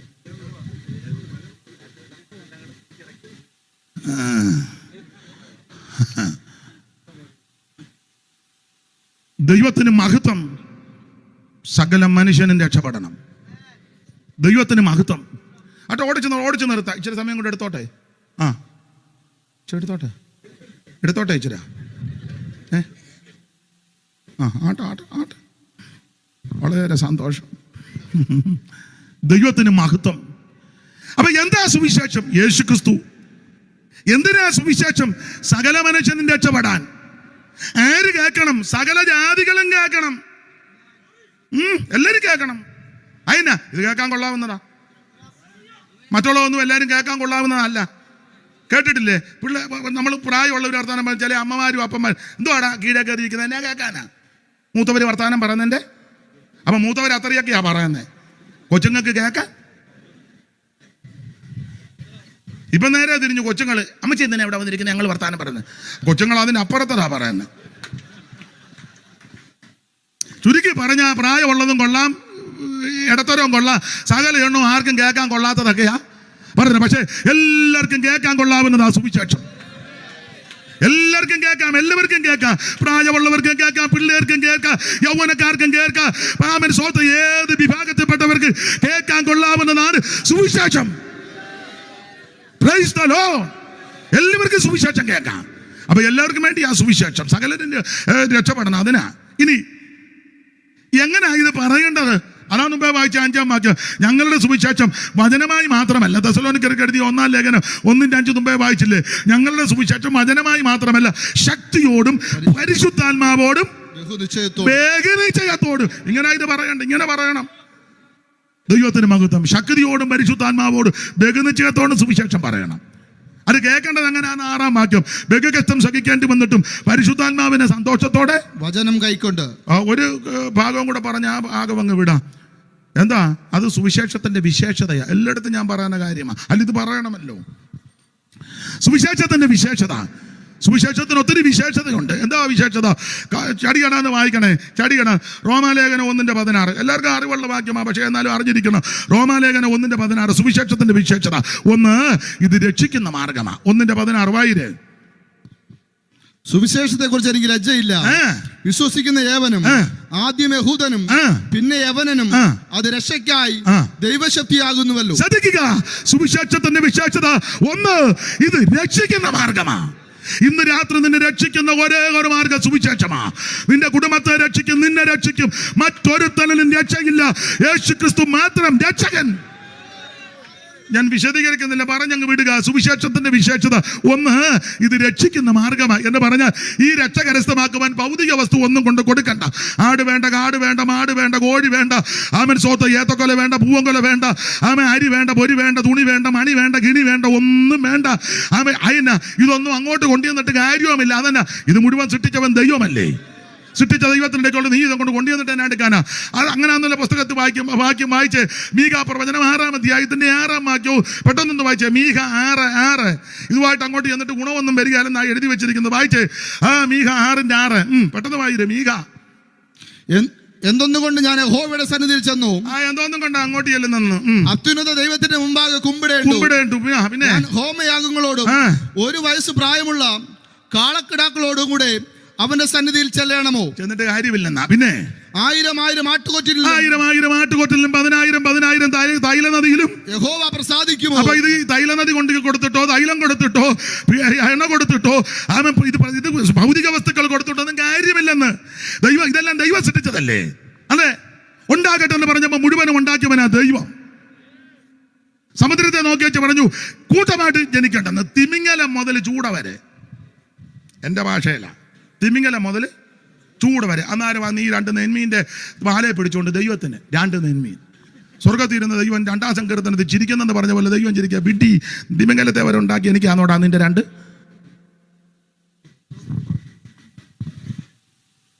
കരയിലോട്ട് നോക്കി വെച്ച ദൈവം പറഞ്ഞു കൂട്ടമായിട്ട് ജന്തുവർഗം. ഇന്നത്തെ രീതി അനുസരിച്ച് പുറകിലോട്ട് പോകുന്നില്ല. ആന മുതൽ അരണ വരെ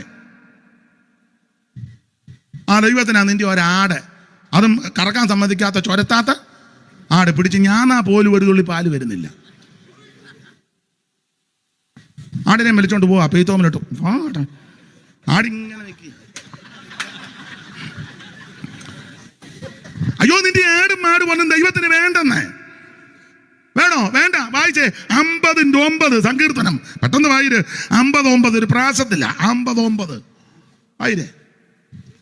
അത് തന്നെ അമ്മാമ വായിച്ചല്ലോ. നിന്റെ വീട്ടിൽ നിന്ന് കാളയോ? അയ്യോ എന്റെ തങ്കച്ച, നിന്റെ വീട്ടിൽ നിന്ന് കാളയോ? മേരിക്കുട്ടി, നിന്റെ തൊഴുത്തുകളിൽ നിന്ന് കോലാട്ടുകൊറ്റന്മാരെയോ ഞാൻ എടുക്കുകയില്ല. വേണ്ടെന്ന്. ജേഴ്സിയാണ് ദൈവത്തിന്. പിന്നെ ദൈവത്തിന് ജേഴ്സിയും മേടിച്ചിയും ഒന്നും വേണ്ട.